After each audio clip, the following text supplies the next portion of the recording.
Okay, so our next part is basically to find out, सबसे पहली चीज, कई बार क्या होता है, जैसे हमने एसक्यूएल इंजेक्शन लास्ट टाइम पे पढ़ा था, है ना?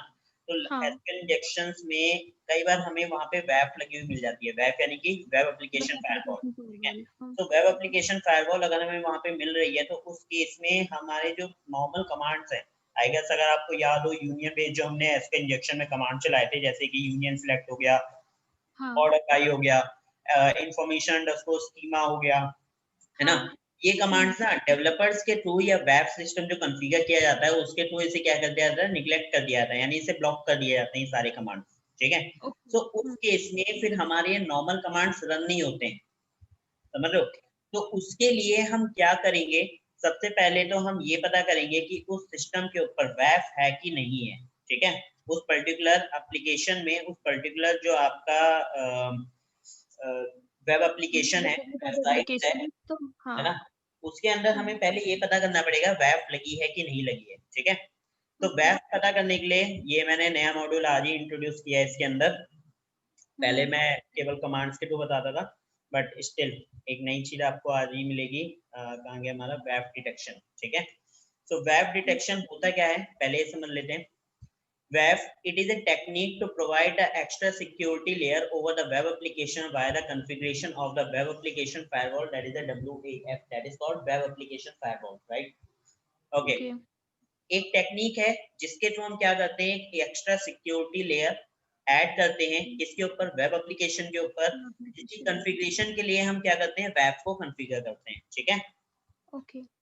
जिसमें अगर मैं आपको एग्जांपल दूं वेब के, तो क्या होता है, जैसे क्लाउडफेयर की वेब आती है, एएसपीए की वेब आती है, फायर पास की वेब आती है, फोर्टी वेब की वेब आती है, हुआवाई के क्लाउडफेयर की, क्लाउड फायरवॉल की वेब आती है, या फिर आपके हाइपर गार्ड की वेब आती है। बहुत सारी वेब है, एक्सेट्रा एक्सेट्रा, मतलब कई सारी कंपनीज ऐसी हैं, जैसे सिस्को वगैरह की भी आती है ना, तो फोर्टीनेट ओके। वगैरह की भी आती है। तो बहुत सारी कंपनीज ऐसी हैं जो क्या करती हैं, वेब सिस्टम को इंट्रोड्यूस करती हैं और लोगों को सपोर्ट प्रोवाइड करती हैं ओवर द वेब एप्लीकेशन, ठीक है? Okay.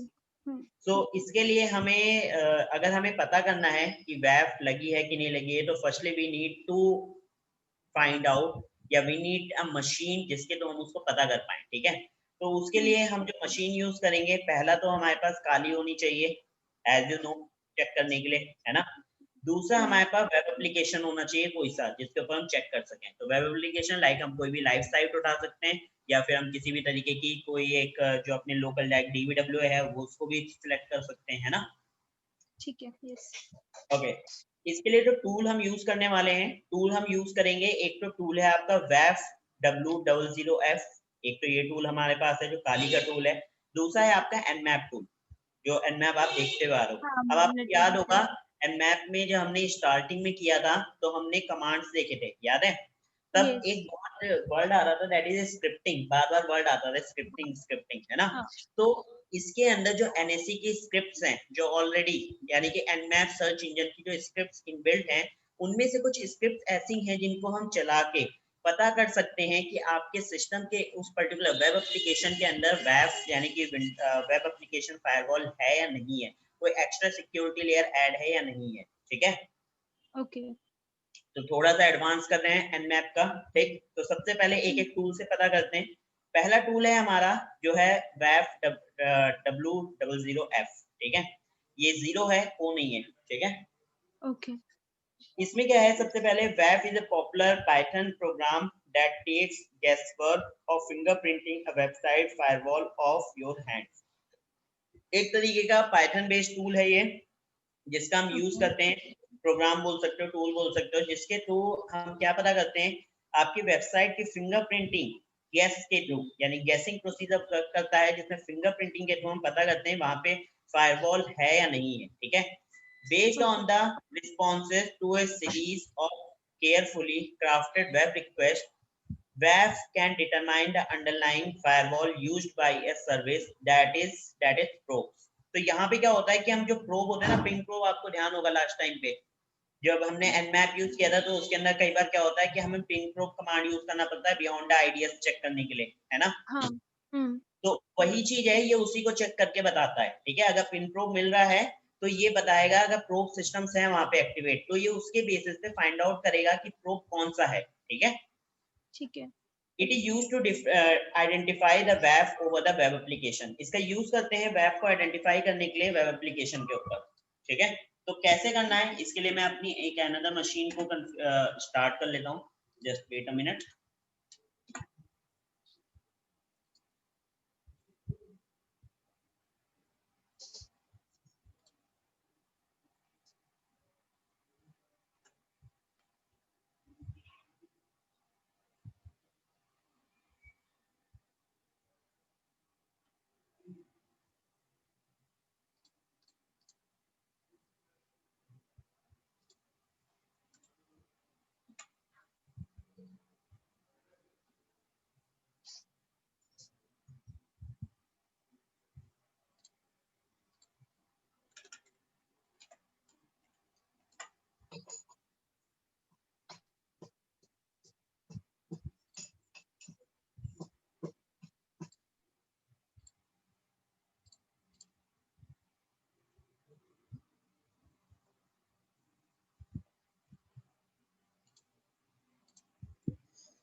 Okay, now you can see my screen, right?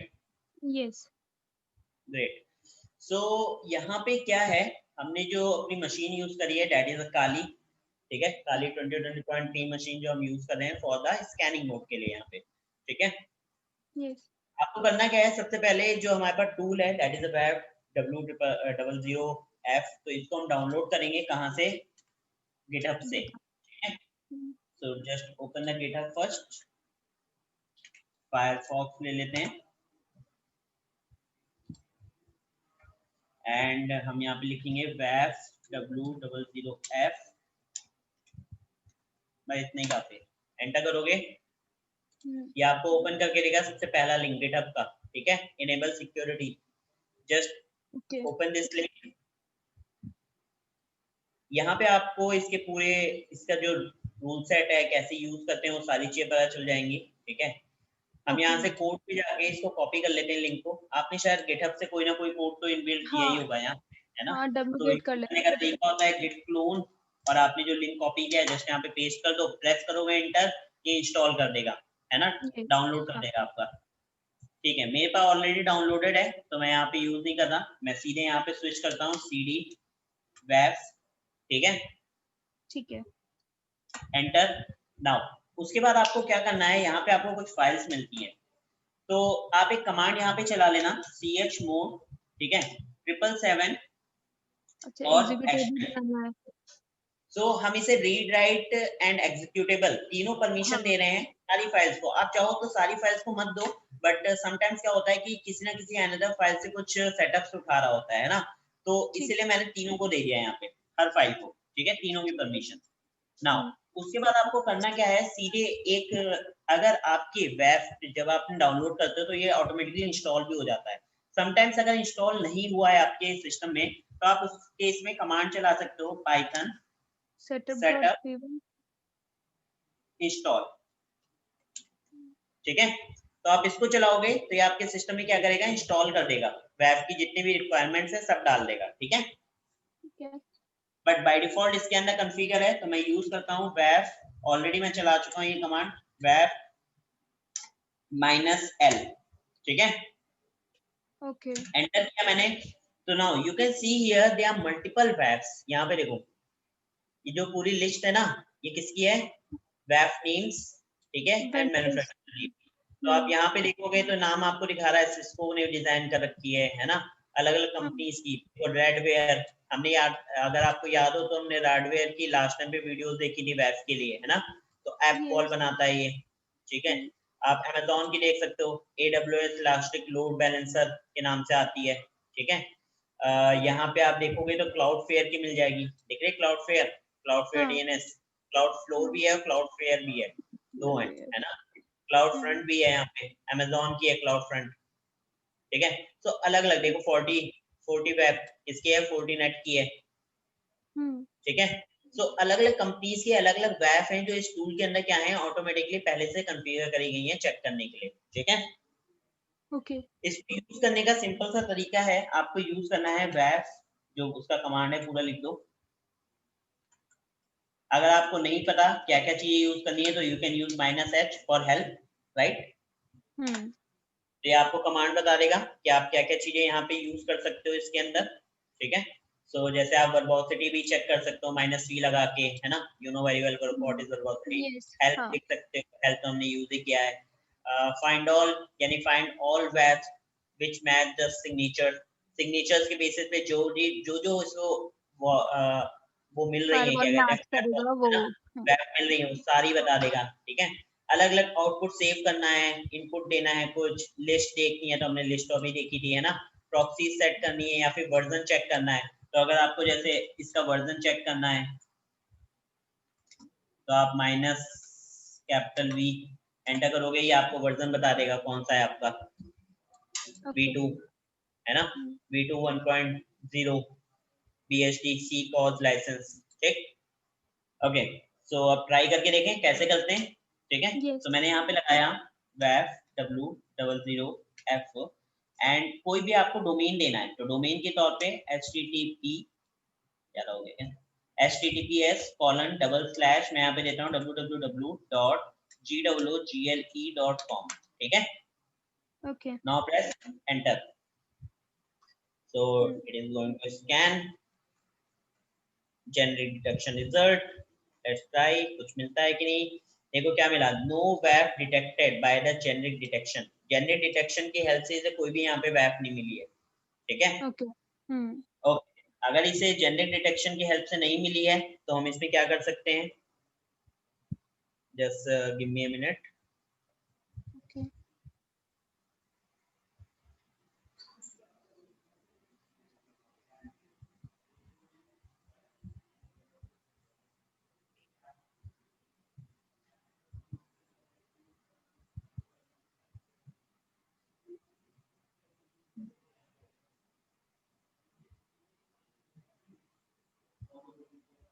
अगर हमें नॉर्मल तरीके से नहीं मिल रही है, ठीक है, तो हम उसके लिए फिर करेंगे अपने nmap का यूज, ठीक है। ओके। तो या फिर हम यहाँ पे -a लगा के उसे कॉन्फ़िगर कर सकते हैं, all type of WAFs. Let's try. अभी ऊपर देखा था हमने yes. All type of WAFs, तो जो भी मैच करेगी, let's try to find out. No generic, ठीक है, नहीं कोई बात नहीं, हम दूसरे पे ट्राई करके देखते हैं। मैंने यहाँ पे ले लिया www.craw.in, याद है ना, craw.in। हाँ, जिससे आप पढ़ रहे हो, हाँ। ठीक है। Now press enter. So let's try to check over here.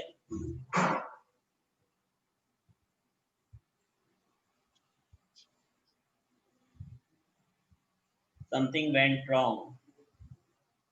कुछ गलत डाला क्या हमने? .in ही तो है, .com है क्या?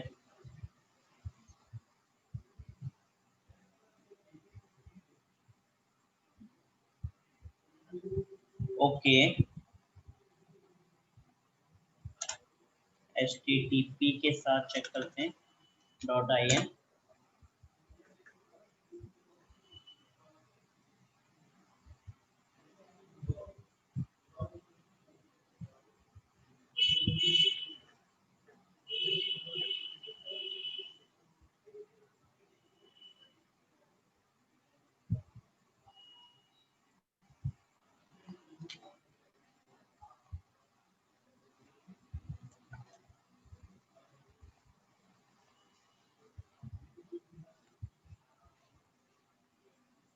बता रहा है site appear to be down. अच्छा,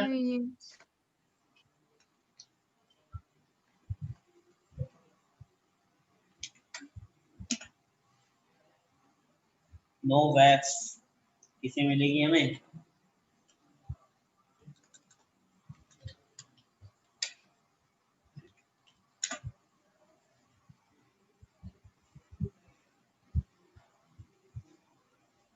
रिस्पॉन्स कोड 400, इसने चेक नहीं करने दिया। Cross site scripting 200 attack, WAFs और नॉट सिक्योरिटी सॉल्यूशंस लगा है यहाँ पे, चल रही है। Used to be behind the web, yes. ठीक है, चल रही है वेब। Hmm. ओके, हमें नाम भी डायरेक्टली पता चल जाता है वैसे तो, पता नहीं क्यों नहीं दिखा रहा है। Okay. अभी मैंने एक मिनट रुकना यार, जस्ट एक मिनट, Okay. एक मिनट होल्ड कर।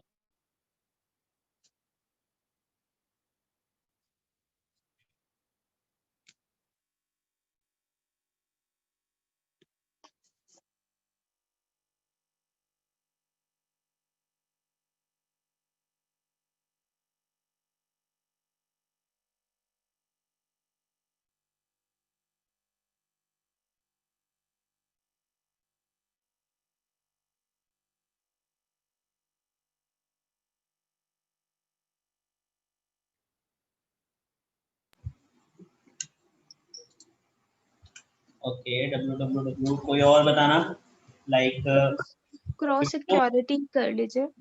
wipro.com। ठीक है। देखो मिल गई, नाम मिल गया। यस, क्लाउड फ्रंट लगी हुई है। अमेज़न की अभी देखी थी हमने क्लाउड फ्रंट ऊपर, यस। तो पता चल गया हमें वेब कैसे चेक करना है। हाँ। बढ़िया। ओके, तो ये तो था पहला टूल, ठीक है। दूसरा आता है आपका nmap। अब nmap के थ्रू आप कैसे चेक कर सकते हो यहाँ पर, ये समझ लो।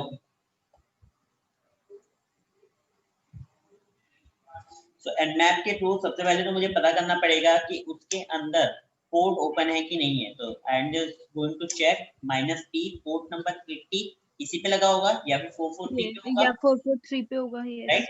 कौन सी, मैं दे देता हूँ www, या डोमेन दे सकते हैं, या फिर हम क्या दे सकते हैं उसमें, आईपी दे सकते हैं। तो हमने यहाँ पे wipro.com जब सर्च कर लिया, पोर्ट है कि नहीं, दोनों पोर्ट एक्टिव हैं, राइट। यस। बढ़िया, मेरे पास दोनों पोर्ट एक्टिव हैं। अब इसके अंदर मैं थोड़ी सी स्क्रिप्टिंग का यूज करूंगा। तो यहाँ पे हमने स्क्रिप्ट यूज करी, -script is equal to http/web-detect, ठीक है। ओके। तो ये आपकी पहली स्क्रिप्ट है जिसके तो हम चेक करते हैं, -script is equal to http-web-detect, ठीक। Now press enter. So it will take a few time and after it will give you some result। देखो यहाँ पे इसने रिजल्ट मुझे दिया है, रिजल्ट में बता रहा है HTTP वेब डिटेक्ट किया इसने, IDS IPF वेब डिटेक्शन, है ना, डिटेक्टेड हुई। किसकी है नाम नहीं बता रहा, है ना। हाँ हाँ। तो हम क्या कर सकते हैं, इसमें थोड़ा सा और चेंजेस कर सकते हैं। चेंजेस में हमने क्या किया, वेब डिटेक्ट की जगह पे हमने यूज कर लिया वेब फिंगरप्रिंट। क्या यूज कर लिया, वेब डिटेक्ट की जगह पे वेब फिंगरप्रिंट, ठीक है। फिंगरप्रिंट से हमें क्या पता चलेगा, उसका नाम पता चल जाएगा। हाँ जी। बस एंटर कर दो, जस्ट वेट। क्या हुआ देखो, क्लाउड फ्रंट का बता रहा है। yes। ओके, हाँ कमांड तो सही है हमारा। ओके, लेट्स ट्राई अनदर, किसी और पे भी हमारी क्रॉ जो थी उस पे भी देख लेते हैं, craw.in, प्रेस एंटर।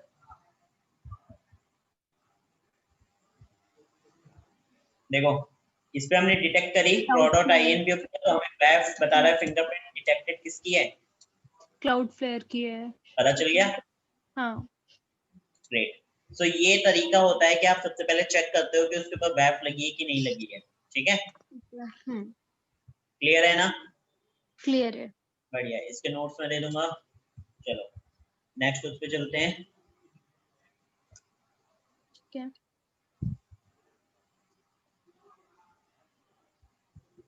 तो ये रहे उसके नोट्स वर्तिका, सारे मैंने लिख रखे हैं, ठीक है। बस सिंपल सिंपल कमांड्स हैं, आपको रन करने हैं और वो आपको रिजल्ट दे देगा। यस। नाउ नेक्स्ट आते हैं कि इसको बाईपास कैसे करते हैं वेब एप्लीकेशन में, ठीक है। तो बाईपास के लिए हमें क्या करना है, हम आपको याद होगा हमने फाइंडिंग गेट पैरामीटर सबसे पहले स्टेप फाइंड हाँ, आउट, सबसे पहला हाँ, यस ठीक है। किया था। दूसरा हमने कोट लगा के एरर जनरेट करी थी, हाँ, फिर यस हम उसको ऑर्डर बाय कमांड ऑर्डर चला के बाय से कॉलम चेक कॉलम्स। करते थे, हाँ, फिर उसके बाद हम चेक करते थे यूनियन यूनियन सिलेक्ट सेलेक्ट लगा के वल्नरेबल कॉलम्स। फिर उसके बाद हम चेक करते थे वल्नरेबल कॉलम से डेटा किसमें किसमें से आ रहा है, उनके ऊपर हम फंक्शंस यूज कर लेते थे, राइट। हाँ, यस। अब यहाँ पे हम जो एक नई चीज इंट्रोड्यूस हो रही है that is the inline executable comments. अगर आपके किसी भी विंडोज वेब यानी कि वेब एप्लीकेशन फायरवॉल इनेबल्ड होती है किसी भी सर्वर के ऊपर, ठीक है, किसी वेब एप्लीकेशन के ऊपर, तो वहां पे आप यूज कर सकते हो इनलाइन एग्जीक्यूटेबल कमेंट्स, ठीक है। ओके, जैसे कि लेटर सपोज क्वेरी जो थी वो किस नाम से थी, रचित नाम से, ठीक। ओके, इसको सेंड करने का तरीका है, स्टार्ट में हमें ऐड करना है ये स्लैश एस्ट्रिक और एक्सक्लेमेटरी, ठीक। और एंडिंग उसकी करनी है हमें किससे, एस्ट्रिक एंड एक्सक्लेमेटरी मार्क से, ओके। ठीक है। विद इनलाइन एग्जीक्यूटेबल कमेंट तो किस तरीके से लिखा जाएगा, नाउ लुक एट दिस, और बड़ा करूं, हाँ, नहीं ठीक है। फोन में ले लो ना, अच्छे से हाँ, लिखे। हाँ, वो समझ में आ गया। वो काइंड ऑफ जैसे हमारा नोड या जावास्क्रिप्ट में जैसे कमेंटिंग करते हैं एग्जैक्टली जैसे। जैसे हम कमेंट हाँ, करते हैं, या हुँ, जैसे हम पीएचपी में भी कमेंट करते हैं, कमेंट या फिर करते हैं, एक एक यस। लाइन के पीएचपी में क्या होते हैं, जस्ट स्लैश लगाओ, एस्ट्रिक लगाओ और एस्ट्रिक लगाओ और क्लोज कर दो, स्लैश लगाओ, है यस। ना।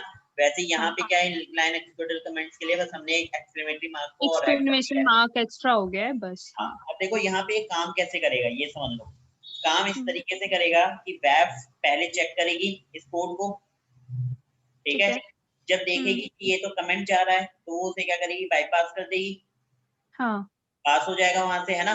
पास होने के बाद यस। जैसे सर्वर के पास पहुंचेगा, सर्वर कहेगा कमेंट क्या होते हैं, कोई आपके यूआरएल में कोई कमेंट्स तो चल नहीं सकते, है ना, नहीं, कोई ने हटा हाँ, देगा और क्या एग्जीक्यूट हो हुँ, जाएगा, रचित एग्जीक्यूट हो जाएगा, राइट। हाँ, यस, ओके। तो ये काम हो रहा है वहां पे, ठीक है।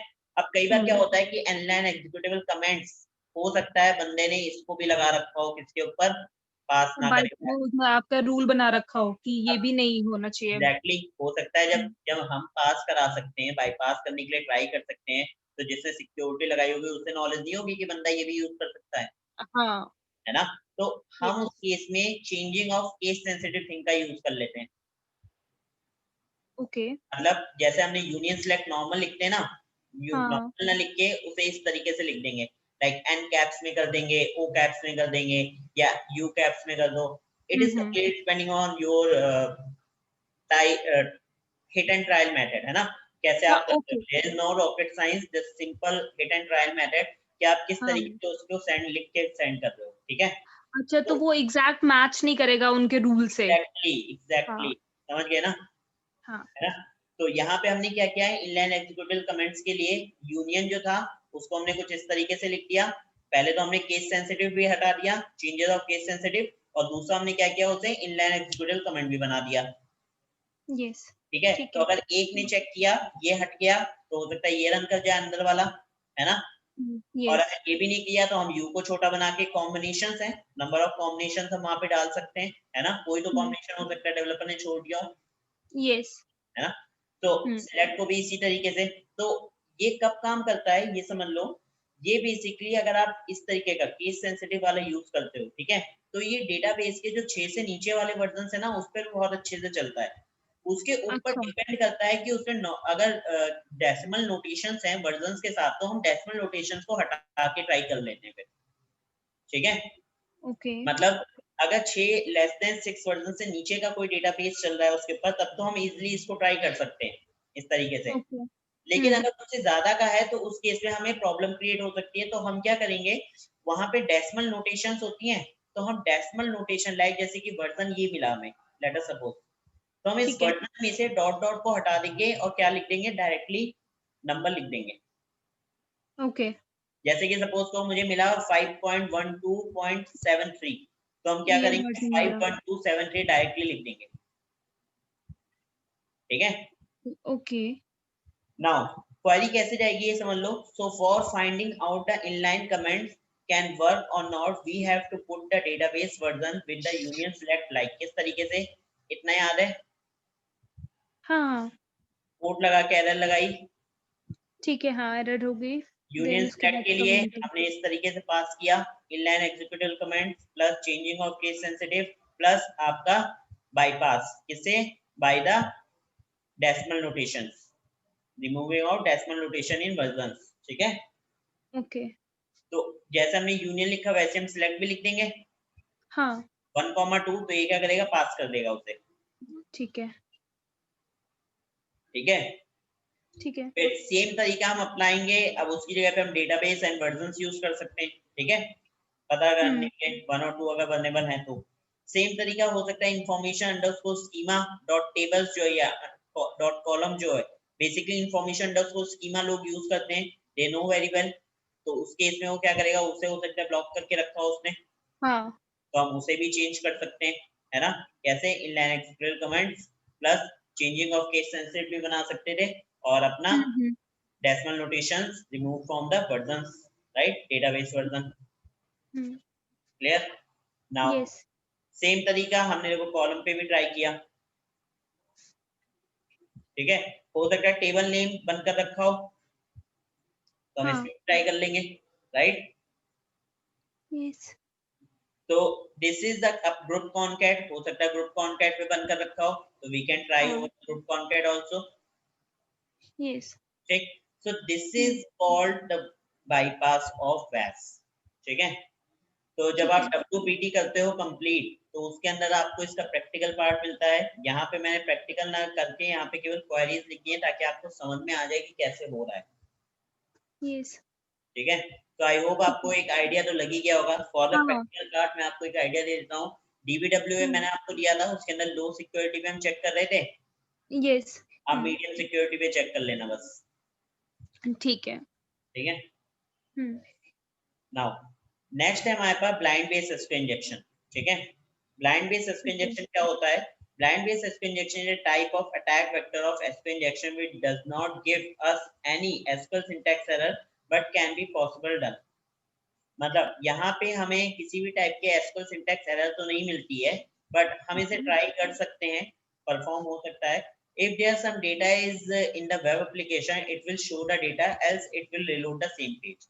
अगर उसके अंदर कोई डेटा है तब तो वो शो करेगा, अदरवाइज वो रिलोड पेज आपको सेम पेज यानी कि जेनरिक पेज शो कर देगा, ठीक है। ओके। तरीका बिल्कुल सेम है जो हमने लास्ट टाइम ट्राई किया था, फाइंडिंग गेट पैरामीटर, कोट लगाना है, ठीक है, कोट लगाने में then order order by by. Command use करना है, हाँ यूनियन सिलेक्ट के वल्नरेबिलिटी निकाल, वल्नरेबल कॉलम्स निकालने हैं, एंड यूनियन जो बाकी के कमांड्स थे वो हमें सारे यहाँ पे फॉलो करने हैं, ठीक है। ठीक है। ठीक है। अब इस केस में स्टेप जो, अब आपको अगर ध्यान हो, जब मैंने आपको एरर एरर बेस्ड बेस्ड। बताया था, तो यस। दो चीजें ट्रू। बताई थी, एंड और गेट और रिप्रेजेंटेशन, की कंडीशन। यस। है ना। तो वो जो हाँ रिप्रेजेंटेशन थी, कंडीशंस थी, है ना, गेटवे की, हाँ। तो उसमें ही सेम चीज है, लाइक हमने कोड लगाया and equal to 1 equal to 0। अब देखो ये कंडीशन फॉल्स हो रही है, ये भी कंडीशन फॉल्स हो रही है, एरर फॉल्स हो रहा है। आएगा फॉल्स, यानी कुछ नहीं मिलने का, ठीक है। हाँ बट अगर हमने ये कंडीशन फॉल्स करके इसको ट्रू कर दिया, तो रिजल्ट ट्रू हो जाएगा, तो ट्रू आएगा। यस। तो रिजल्ट हमें कुछ ना कुछ मिल जाना है। हाँ वैसे ही सेम आगे की ऑर्डर बाय के लिए भी है, फिर ऑर्डर बाय 1 2 3 जैसे हमने चेक किया था उस पे चेक हो गया, सेम तरीके, ठीक है। ओके। तो आप एक बार देखोगे तो आपको समझ में आ जाएगा कि किस तरीके से होता है ब्लाइंड बेस इंजेक्शन भी।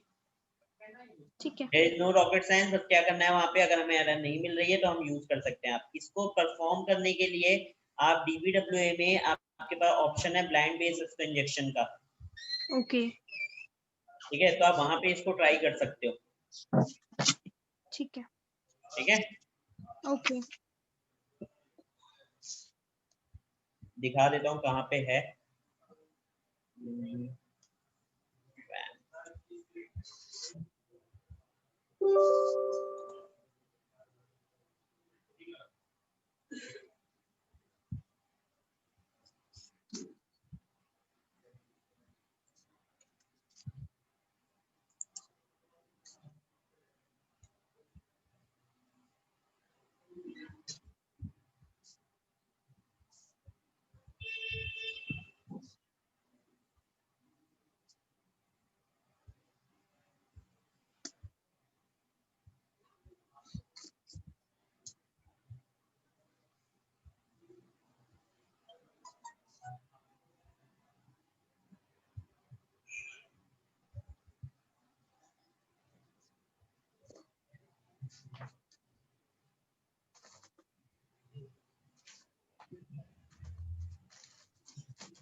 देखो दिख रहा है ब्लाइंड बेस इंजेक्शन।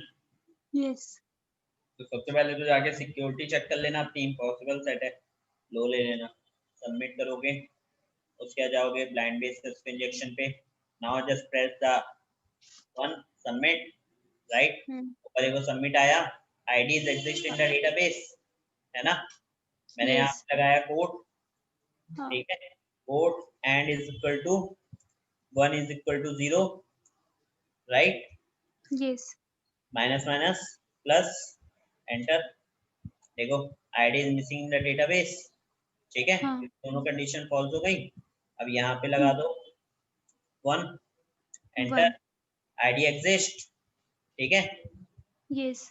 अब यहाँ पे आप चेक कर सकते हो ऑर्डर बाय कमांड्स, जैसे हमने चेक किए थे, लाइक हाँ। ऑर्डर बाय 1, ऑर्डर बाय 2, है ना। तो इसको उठा यस। लेते हैं यहाँ से, आ गया 1 से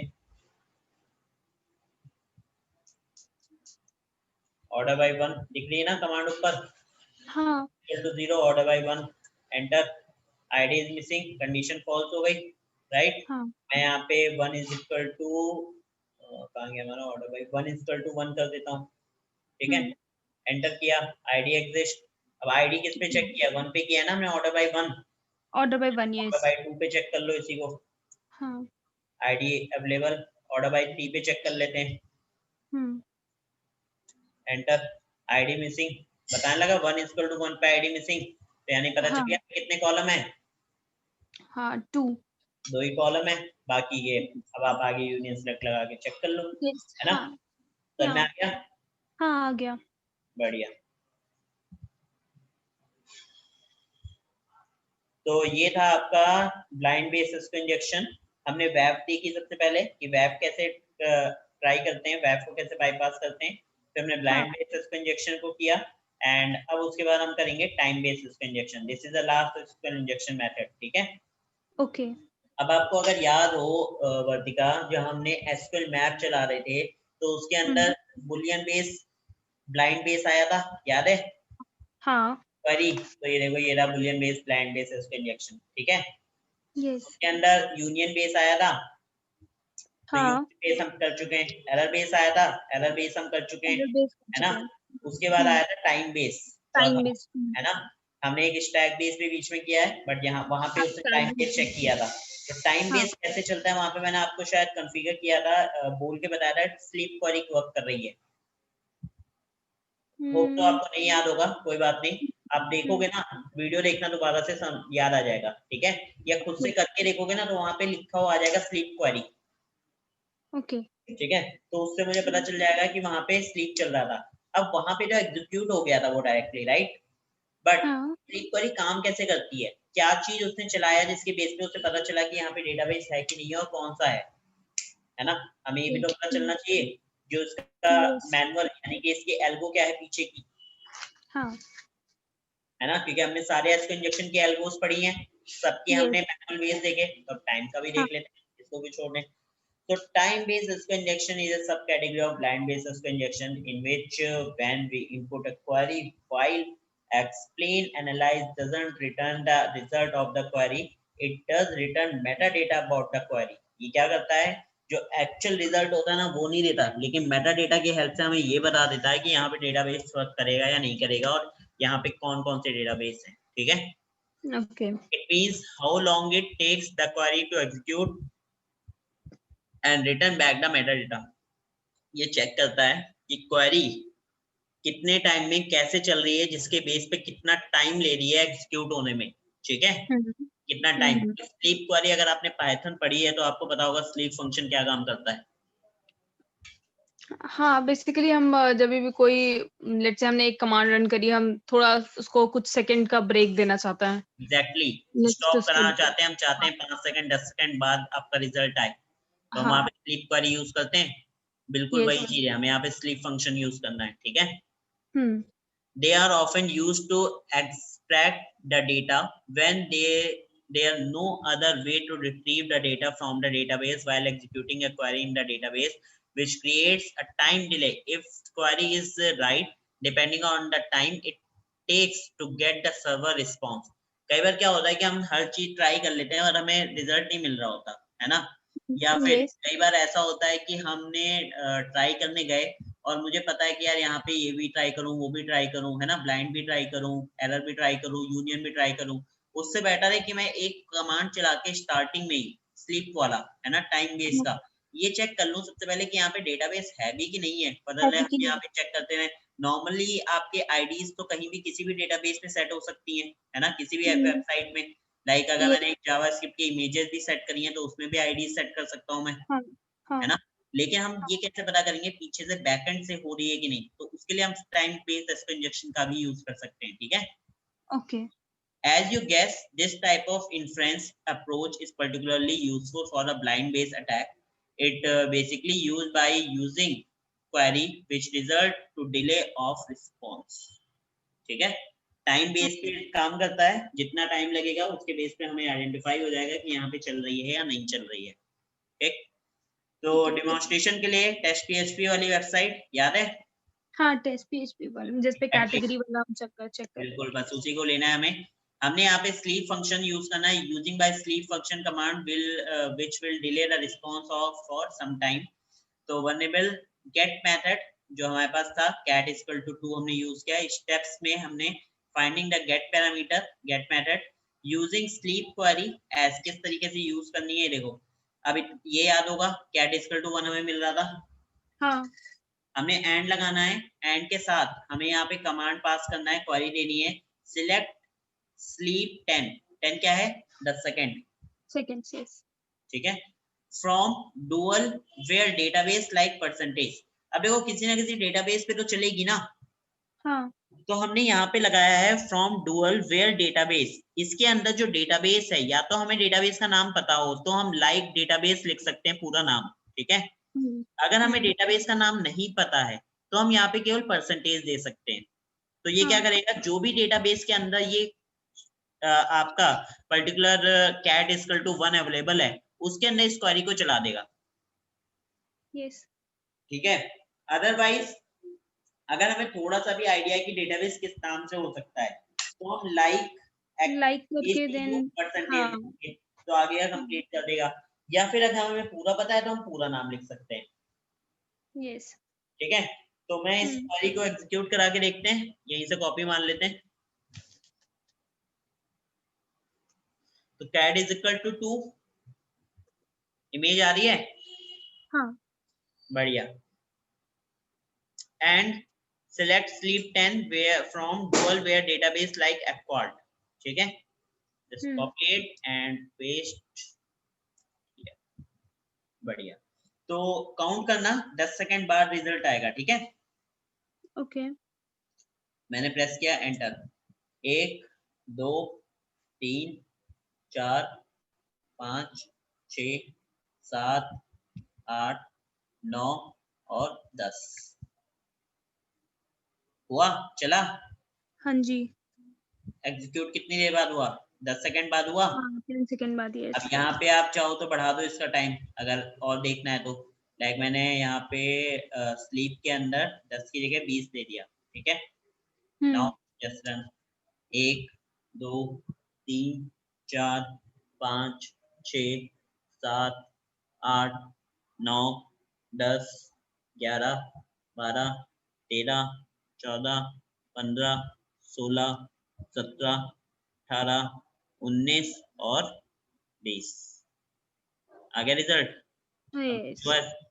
तो ये क्या बता रहा है, इसके बेस से मुझे पता चला ये यहाँ पे 10 सेकंड 20 सेकंड तक चला ना ये, तो इससे मुझे पता चल गया कि यहाँ पे बैकएंड डेटाबेस से वो डेटा, हाँ, कहीं ना कहीं तो वो एग्जीक्यूट कर रहा है वो चीज, क्योंकि सिलेक्ट स्लीप क्वेरी डेटाबेस के अंदर ही चल सकती हाँ, है ना।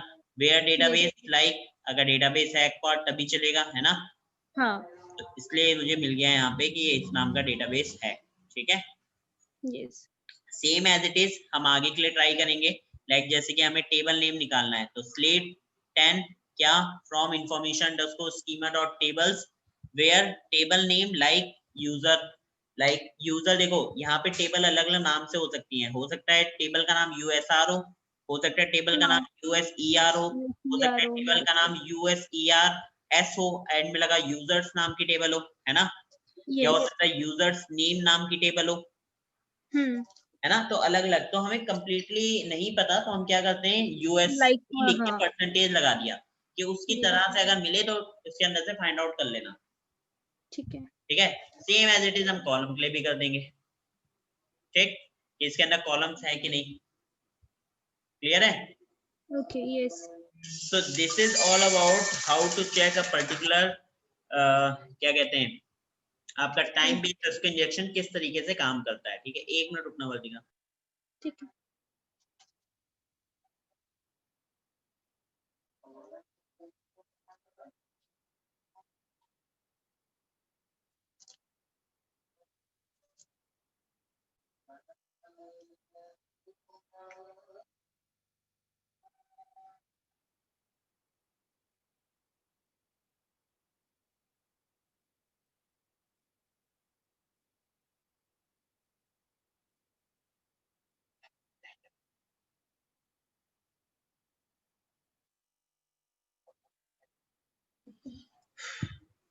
ओके, सो टाइम बेस्ड इंजेक्शन समझ में आया वर्तिका?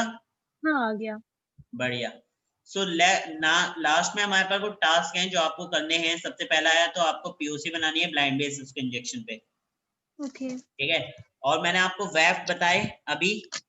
अब आप ये पता करो कि उनमें से कौन से ऐसे 10 वेब हैं जो सबसे ज्यादा कॉन्फ़िगर किए जाते हैं आपके वेब एप्लीकेशन के ऊपर, यानी top 10 web. Top 10 web. Okay ठीक है, ठीक है। बढ़िया। सो this is all about the SQL injection. तो हमारे यहाँ पे एसक्यूएल इंजेक्शन फिनिश होता है। अब हमारा नेक्स्ट पार्ट जो आएगा वो आएगा फायरवॉल का। ठीक है, ओके क्लियर है? हाँ क्लियर इज है। There any doubt? नहीं अभी तो कुछ बढ़िया, क्लियर है। ठीक है, तो मैं इसके आपको पहले नोट शेयर कर देता हूँ, फिर उसके बाद हम आगे का पार्ट करते हैं। ठीक है, हाँ ठीक है। Hello hello. I think Venkatesh hold पे, आई डोंट नो। अच्छा चलो, आपने बता दिया ना सब चीजें। हाँ अभी ये वाला जो बाईपास वाला है वो आई थिंक जब वो एसक्यूएल इंजेक्शन वाले नोट्स और क्लास का वीडियो पढ़ लेंगे ना तब उन्हें बेटर समझ में आएगा। कोई दिक्कत नहीं, वो वीडियो देख लेंगे। बाकी हाँ आपने वेब के बारे में बता दिया ना, समझा दिया ना। हाँ वो बता दिया। बढ़िया, ठीक है। चलो, तो हमारे पास नेक्स्ट पार्ट जो आता है हमारा, दैट इज द फायरवॉल। तो हम फायरवॉल अपना देखते हैं, फायरवॉल कैसे काम करता है। फायरवॉल के बेसिस पे सबसे पहले फायरवॉल होते क्या है, किस किस टाइप की फायरवॉल होती है हमारे सिस्टम में, एंड आईडीएस क्या है, आईपीएस क्या है, कैसे हम फायरवॉल को डिटेक्ट कर सकते हैं, सॉरी कैसे हम फायरवॉल को क्रिएट कर सकते हैं, जो रूल सेट होते हैं वो हम कैसे बना सकते हैं। एंड एट द एंड फिर हम ये देखेंगे कि फायरवॉल जो हम डिटेक्ट कर लिया, सब कुछ हमने रूल सेट बना लिए। ठीक है, फिर उसके बाद आपका जो मेन है, यानी कि आपका हनी पॉट्स, आपने हनी पॉट्स के बारे में सुना होगा, है ना, हाँ कुछ सुना होता है। है। तो हनी पॉट जो होता है वो क्या होता है, कैसे उससे कॉन्फ़िगर करते हैं, कैसे आप पता कर सकते हो कि नेटवर्क के अंदर कोई भी पर्सन है, अटैकर टाइप का है, जो आपके सिस्टम को अटैक करने की कोशिश कर रहा है, ट्रेस करने की कोशिश कर रहा है। तो उसके बेस पे हम कैसे पता लगाएंगे, हम उसे कैसे बेवकूफ बना सकते हैं, उसे जाल में फंसा सकते हैं। ठीक है, ठीक है। Okay great. सो स्टार्ट करते हैं। कांगड़ी नाउ, दिख रही है फायरवॉल, स्क्रीन दिख रही है हाँ ना बोलती? हाँ दिख रही है। बढ़िया, ग्रेट। सो क्या होता है, अगर हम फायरवॉल की बात करते हैं, फायरवॉल है क्या? जैसे हमने वेब की बात करी, that is web application firewall, है ना। तो हाँ आपको ये पता चल गया कि सिग्नेचर बेसिस पे हम पता करते हैं डेटाबेस के अंदर से, है ना, फायरवॉल है कि नहीं है। वो तो अभी हमने यस वेब में पता कर लिया। अब फायरवॉल एक तरीके समझ भी लो, जैसे मैंने आपको जब प्रॉक्सी सर्वर बताया था तब भी आपको बताया था फायरवॉल सिग्नेचर बेसिस पे पैकेट्स को कैप्चर करती है ना। हाँ यस। तो थोड़ा सा और एडवांस देखते हैं। A firewall is a component which is used to filter the incoming and the outgoing or the inbound and the outbound rules of a particular network. किसी भी नेटवर्क के अंदर आप जो इनबाउंड या आउटबाउंड रूल सेट बनाते हो, किसके ऊपर बनाते हो, इनकमिंग और आउटगोइंग पैकेट्स के ऊपर, ट्रैफिक। उनको हाँ फिल्टर करने के लिए। वो कैसे बनते हैं, वो बनते हैं हमारे फायरवॉल की हेल्प से। ठीक है, हाँ A firewall is having a database of signature for the data packets moving inside or outside a network. जो भी आपके डेटा पैकेट आ रहे हैं जा रहे हैं, उनके लिए एक रूल सेट डिजाइन किया जाता है, जो किसके अंदर बनते हैं, जिसके पास डेटाबेस के सिग्नेचर्स होते हैं, किसके, उन रूल सेट्स के। ठीक है, पैकेट्स के सिग्नेचर, जिसके बेस पे फायरवॉल उनको क्या कर लेती है, डिटेक्ट कर लेती है। ठीक, yes. the data packet moving in a network traffic having a malicious content can be blocked by a firewall according to the rule set created by the network administrator. अब मेन बात ये आती है firewall के rule set बनाता कौन है ना? तो फायरवॉल के रूल सेट जो बनाता है वो है आपका नेटवर्क एडमिनिस्ट्रेटर, ठीक? तो let's see a video small सी, तो हमें पता चलेगा कि फायरवॉल एग्जैक्टली काम कैसे करती है। हमेशा की तरह वीडियो मिलेगी।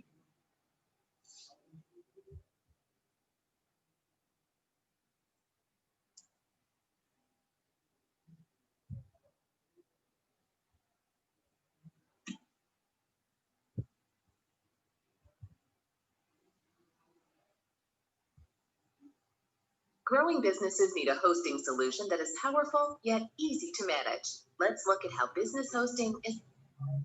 What is a firewall? Now, a firewall is a system that is designed to prevent unauthorized access from entering a private network by filtering the information that comes in from the internet.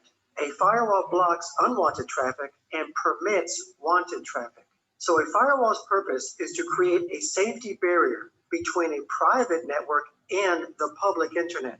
Because out on the internet, there's always going to be hackers and malicious traffic that may try to penetrate into a private network to cause harm.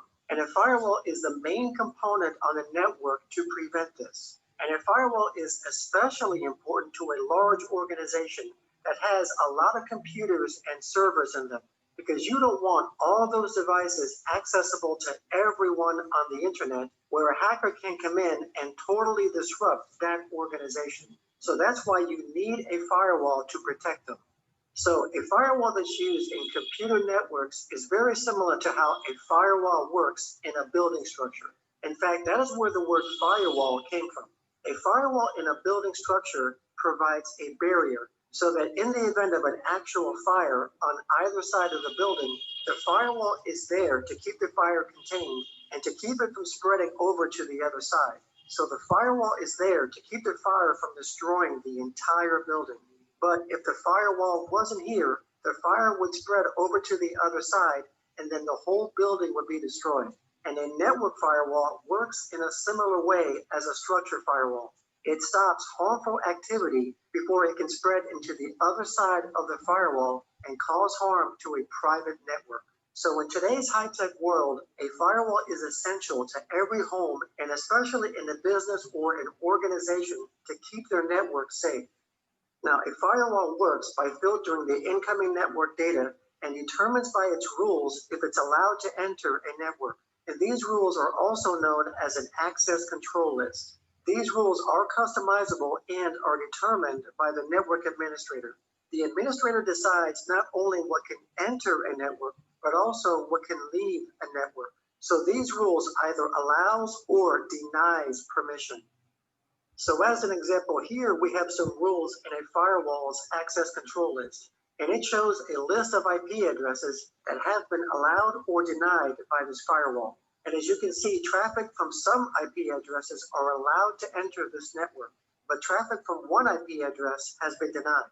So if traffic from this IP address tried to get into this network, the firewall will deny it because of the rules that are set in the firewall. But the other IP addresses are granted access because the rules allow them. Now, firewalls don't just make rules based on IP addresses, but they can also make rules based on domain names, protocols, programs, ports, and keywords. So let's say in this example, the firewall rules are controlling access by port numbers. And let's say that the rules have allowed incoming data that's using port number 80, 25, and 110, and the data using those ports had been given access to this network. So any incoming data that's using those ports can pass through the firewall. But also in this firewall, the rules have denied any data that's using port numbers 23 and 3389. So any incoming data that's using those port numbers, the firewall will deny access and it won't get past the firewall. So in a nutshell, this is how firewalls basically work. Now, firewalls do come in different types, and one type is called a host-based firewall, and this is a software firewall. This is the kind of firewall that is installed on a computer, and it protects that computer only. ये समझ में आया? Yes. तो firewall क्या करती है, दो तरीके से हम कॉन्फ़िगर कर सकते हैं अपनी फायरवॉल को। या तो हम यूज कर सकते हैं अपने आईपी एड्रेसेस, एक्चुअली तीन तरीके से होती है, या तो हम आईपी एड्रेसेस के बेसिस पे कर सकते हैं, या तो हम पोर्ट नंबर के बेसिस पे कर सकते हैं, या तो अगर हम सिस्टम के अंदर कर रहे हैं तो प्रोग्राम बेसिस पे कर सकते हैं। ठीक है, ओके। सो इसको कॉन्फ़िगर कैसे करते हैं, पहले चलो उससे पहले प्रैक्टिकल से पहले टाइप्स ऑफ फायरवॉल देख लेते हैं, ये भी क्या होते हैं। तो टाइप्स ऑफ फायरवॉल की अगर मैं बात करूं तो दो टाइप की फायरवॉल आती है, एक तो आती है सॉफ्टवेयर बेस्ड फायरवॉल। जो सॉफ्टवेयर बेस्ड फायरवॉल क्या होते हैं, these are the firewall which is form of a application or a software which is having a rule set of inbound and outbound traffic coming from a network, that is a Windows firewall, Linux firewall या फिर IP tables। जितनी भी type की आपके system के अंदर, जैसे आपके सिस्टम के अंदर कौन सी होती है, विंडोज बेस्ड फायरवॉल होती है ना, यस। तो वो क्या कहलाती है, सॉफ्टवेयर बेस्ड फायरवॉल कहलाती है। इस फायरवॉल को होस्ट बेस्ड फायरवॉल भी कहते हैं। कौन सी कहते हैं, होस्ट बेस्ड फायरवॉल। ठीक है, ये कहाँ पे लगाई जाती है, ये with in a network system से पहले कॉन्फ़िगर होती है। ठीक है, with in a network system से पहले इसे कॉन्फ़िगर करते हैं। तो अगर मैं आपको इसका प्रैक्टिकल दिखाऊं कि हम किस तरीके से इस फायरवॉल को यूज कर सकते हैं, तो just wait a minute.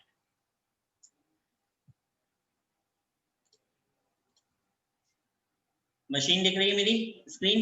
Yes. हाँ। तो मैं यहाँ पे एक मशीन ओपन कर लेता हूँ, दैट इज विंडोज 7 मशीन।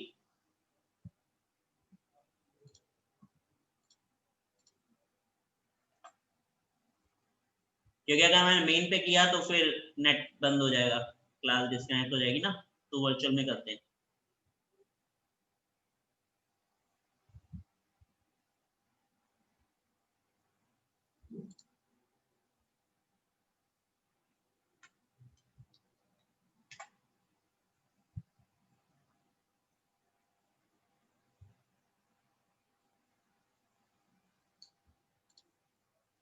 आप यहाँ पे टाइप करोगे, फायरवॉल नहीं है, फायरवॉल। ओके, फायरवॉल, तो एडवांस सिक्योरिटी ओपन कर लेना। तो ये तो होते हैं रूल सेट। तीन तरीके से रूल सेट आपके इनबाउंड एंड आउटबाउंड। ठीक है, आउटबाउंड यानी कि जो फाइल की तरफ, फायरवॉल की तरफ जा रहे हैं, एंड इनबाउंड जो फाइल की तरफ क्या कहते हैं, आने वाले। ठीक है, दो टाइप के रूल सेट होते हैं इसमें। अब अगर मैंने आउटबाउंड पे क्लिक किया and I am just going to refresh the button, तो आप देख सकते हो यहाँ पे अलग अलग टाइप के रूल सेट बने हुए हैं। जैसे कि फोन नेटवर्किंग डीएनएस के लिए प्रोफाइल ऑल पे सेट है, इनेबल्ड है, अलाउ है ना, यूडीपी भी आ सकते हैं इसके थ्रू, दिख रहे हैं। वैसे अलग अलग टाइप के सेट, रूल सेट यहाँ पे क्या करे गए, डिजाइन किए गए। अब आप रूल सेट बना के सकते हो, सेम एज इट इज आपके इनबाउंड के अंदर भी है। ठीक है, इनबाउंड पे सो मैंने क्या किया, आउटबाउंड पे गए, मैंने यहाँ पे एक रूल सेट नया डिजाइन किया, न्यू रूल सेट। देखो तीन तरीके से रूल सेट बना सकते हो, तो प्रोग्राम, या तो पोर्ट, या तो आपके कस्टम। ठीक है, या फिर आप प्रीडिफाइन कोई पैकेट्स ले लो, कोई सर्विसेज ले लो उनपे। तो मैंने यहाँ पे क्या, पोर्ट नंबर पे मुझे इसको बनाना है, मैंने पोर्ट नंबर सिलेक्ट किया, नेक्स्ट किया, कह रहा है टीसीपी चाहिए, यूडीपी चाहिए, मैंने कहा टीसीपी में बनाओ। और रिमोट पोर्ट से स्पेसिफिक, तो मैंने कहा जी 80 port number and 443 port number दोनों को बंद कर दो। ठीक है, नाउ नेक्स्ट किया यहाँ से। अब कह रहा है अलाउ करना है, अलाउ द कनेक्शन सिक्योर या ब्लॉक, मैंने कहा ब्लॉक कर दो। एंटर किया, तीनों पे करना है, डोमेन पे, प्राइवेट पे, पब्लिक नेटवर्क पे, या एक एक पे। तो मैंने कहा जी तीनों पे कर दो, और इसको नेक्स्ट करके फिनिश। नाम कह रहा है किस नाम से रखेंगे, तो हम यहाँ पे रख देते हैं HTTP ब्लॉक। ठीक है, स्पेलिंग गलत हो गई, HTTP ब्लॉक। ठीक, कुछ ऑप्शन देना चाहते हो डिस्क्रिप्शन इसका, तो ऑप्शनल ऐड देना चाहो दे दो, अदरवाइज रहने दो। मैंने किया फिनिश, बन गया मेरे पास ब्लॉक का एक। है ना, अब मैं जाता हूँ अपने फायरफॉक्स पे, एंड यहाँ पे मैंने जाके नॉट नाउ google.com एंटर किया। क्या मैं एक्सेस कर पा रहा हूँ गूगल? नो। चलो छोड़ो, मैं कुछ और कर लेता हूँ, फेसबुक एक्सेस कर लेता हूँ, facebook.com। अरे वही गलत हो गया URL। Okay, facebook.com। देखो क्या एक्सेस हुआ? नहीं। तो सारे पैकेट बंद हो गए। यस। ये कौन से बंद हुए हैं? आने वाले केवल। समझ लो, ये कौन से पैकेट हैं जो आ रहे हैं इसके ऊपर। ठीक है, आप जाने वाले इनबाउंड सॉरी आउटबाउंड है, जाने वाले पैकेट्स नहीं है ना, तो हमने इनको क्लोज कर दिया, यहाँ से कोई पैकेट नहीं जा रहा। अब मैं क्या कर सकता हूँ, इनको अगर मैं यहाँ से अलाउ कर दूंगा तो मैंने यहाँ पे गया right click and disable rule कर सकते हैं, डिलीट कर सकते हैं। तो डिसेबल करोगे तो एक्टिव हो जाएगा, फिलहाल के लिए मैं इसे डिलीट कर देता हूँ। तो मैंने रूल सेट को डिलीट कर दिया। नाउ जस्ट यहाँ पे गए एंड रिफ्रेश किया, now you can see here we can access the fire any type of domain. हम किसको कर सकते हैं, सारे डोमेन पे यहाँ से एक्सेस कर सकते हैं, ठीक है। यस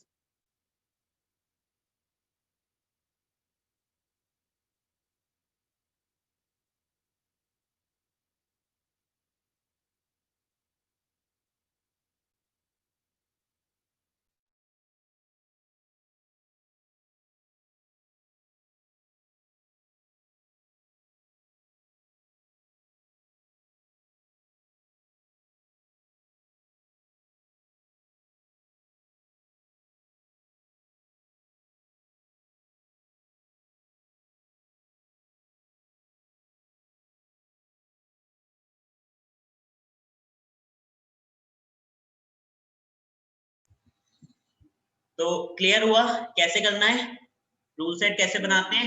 इसे कहते हैं होस्ट बेस्ड फायरवॉल। कौन सी कहते हैं, host based software based firewall या host based firewall. Clear. Yes आप यहाँ पे फिल्टर कर सकते हो प्रोफाइल बेस्ड, जैसे कि आपको सारी प्रोफाइल डोमेन बेस पे जो सेट है उन्हें देखना है तो सारी डोमेन वाली आ जाएंगी, है ना। अलाउ अलाउ अलाउ सब डोमेन्स के दिखाएंगे केवल। फिर अगर मैं यहाँ पे फिल्टर करता हूँ प्राइवेट वाइज तो ये सब प्राइवेट नेटवर्क का दिखाएगा, ठीक है। मैं यहाँ पे प्रोफाइल वाइज सेट करता हूँ पब्लिक, तो पब्लिक नेटवर्क्स का ही केवल मेरे को दिखाए। ये तो सब दिखा रहा है, क्या हो गया, ये देखो पब्लिक प्राइवेट, है ना। मैं यहाँ पे शो ऑल कर देता हूँ, स्टेट वाइज कर सकते हैं, इनेबल जो है केवल, तो देखो जो यस यस वाले हैं ना केवल उन्हीं को दिखा रहा है। डिसेबल वाले जो डिसेबल हैं केवल वही सेट आएंगे यहाँ पे, show all. Group wise set कर सकते हो, जैसे कि नेटवर्क कोर नेटवर्किंग के जो हैं तो उसमें जो यस वाले हैं या कोर नेटवर्किंग के जो सारे रूल सेट हैं वो केवल आपको दिखा रहा है।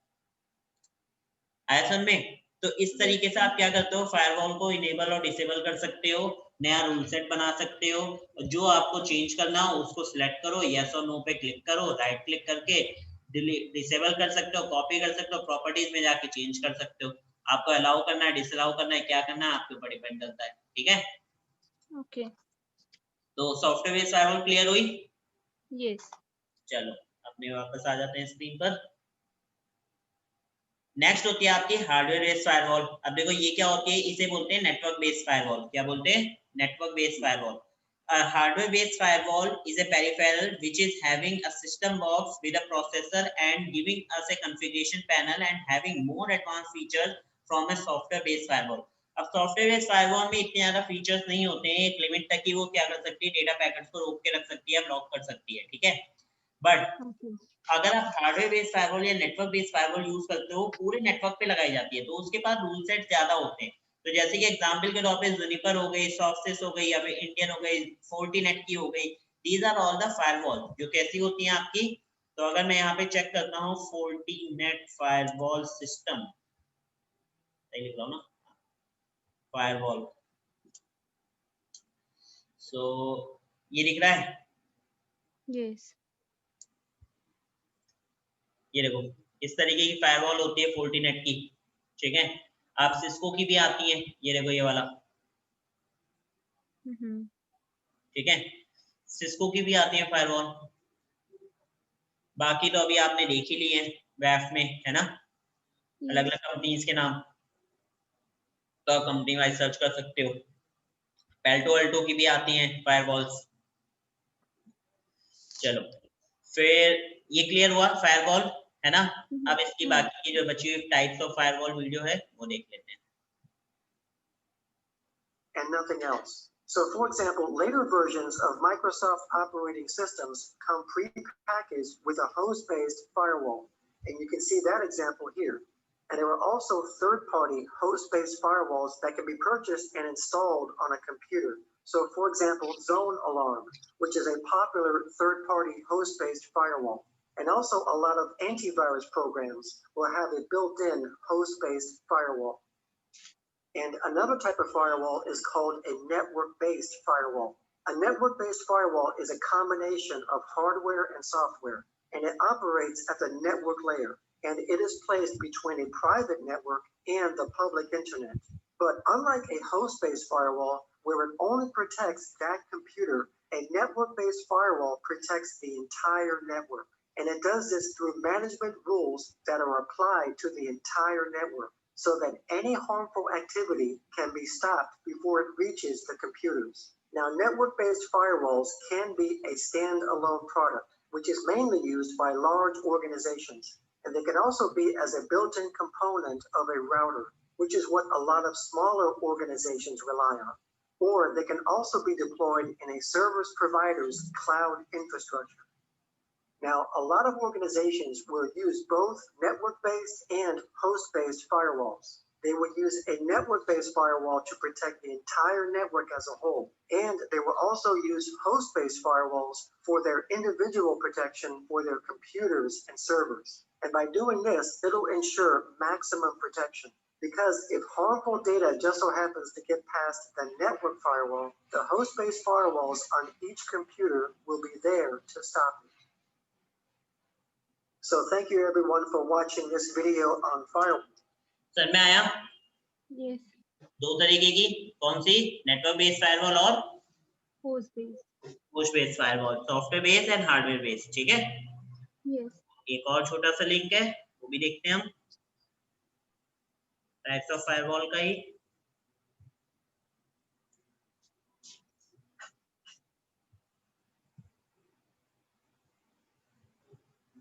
Growing businesses need a hosting solution that is powerful yet easy to manage.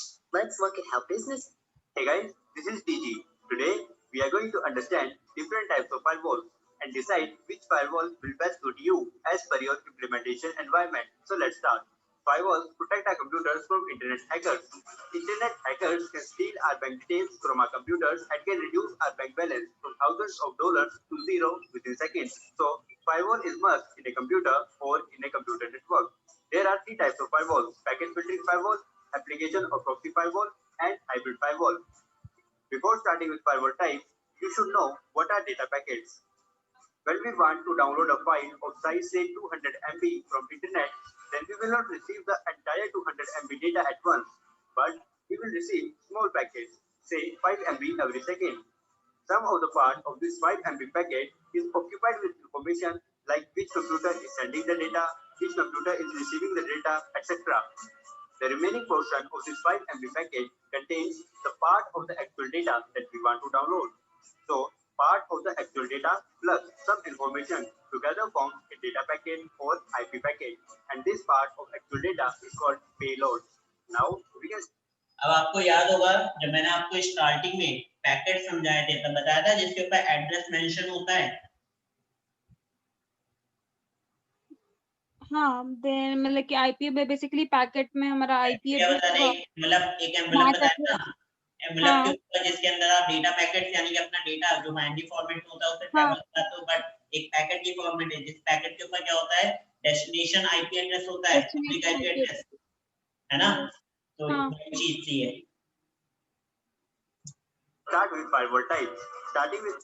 तो देखो जो हमने पहले चीजें पढ़ी थी वो अब आगे चल के सब रिलेट हो रही हैं है ना Yes. Packet filtering firewall. Suppose I am downloading a file from internet. When the data packet arrives in packet filtering firewall, it only checks the sender's and the receiver's IP address and the port number present in the data packet. The rules written in a list called access control list are used for data packet verification. If everything is okay, then the data packet is allowed to pass through packet filtering firewall and then to my computer. But what is port number? Actually, these are some digits written after IP address separated with a colon and are used for the successful data packet transfer. The packet filtering firewall is already present in internet routers, so they are the cheapest and the quickest way to implement. The only limitation of packet filtering firewall is that it do not check the data portion that is payload of the data packet. So a hacker could send some malicious data packed in this payload section. Hence, packet filtering firewall provides low security. The second one is application or proxy firewall. Let us understand it with an example. Suppose Your mom asked you to buy a pen from the market. You go to the shop, buy the pen, come home back, and give the pen to your mom. Here, you had done the work that your mom wanted you to do without letting the shopkeeper know who actually wanted that pen. Same is the case with application or proxy firewall. Replace the shopkeeper with internet, your mom with personal computer, and yourself with proxy firewall. Like, you did not let the shopkeeper know that your mom was the one who actually wanted that pen. Similarly, proxy firewalls do not let the internet know which computer actually wants to visit the requested website. That is, proxy firewalls hides us from attackers in internet. Let us understand this whole process. User enters the website www.facebook.com in the web browser.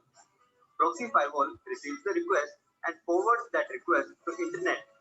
The web server in internet receives the request and responds back to the proxy firewall with the requested information. The proxy firewall receives the information and forwards it to the original client for his viewing pleasure. In this whole process, web server thinks that proxy firewall is the one who wants to visit www.facebook.com. That is, proxy firewalls do not let the web server know the origin of the request. So, proxy firewalls protect us from the potential attackers in internet by not disclosing our computer's identity, but I should say by not disclosing our computer's IP address. Since application firewalls also check the payload of the received data packet, so they are generally much slower than the packet filtering firewall. Third is hybrid firewall.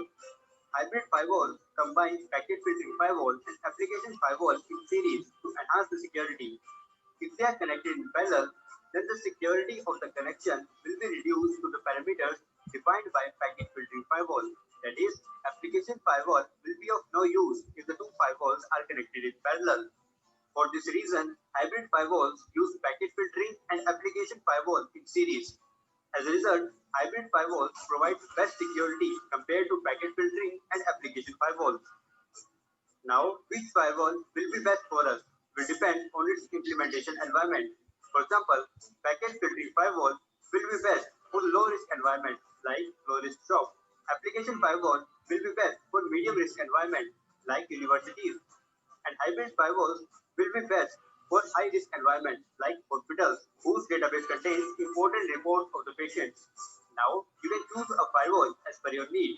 If you have learned something from this video, then please like this video, share this video so that more people can learn. Subscribe to Tech Terms if you want to learn more and turn the notification icon on. Thanks for watching.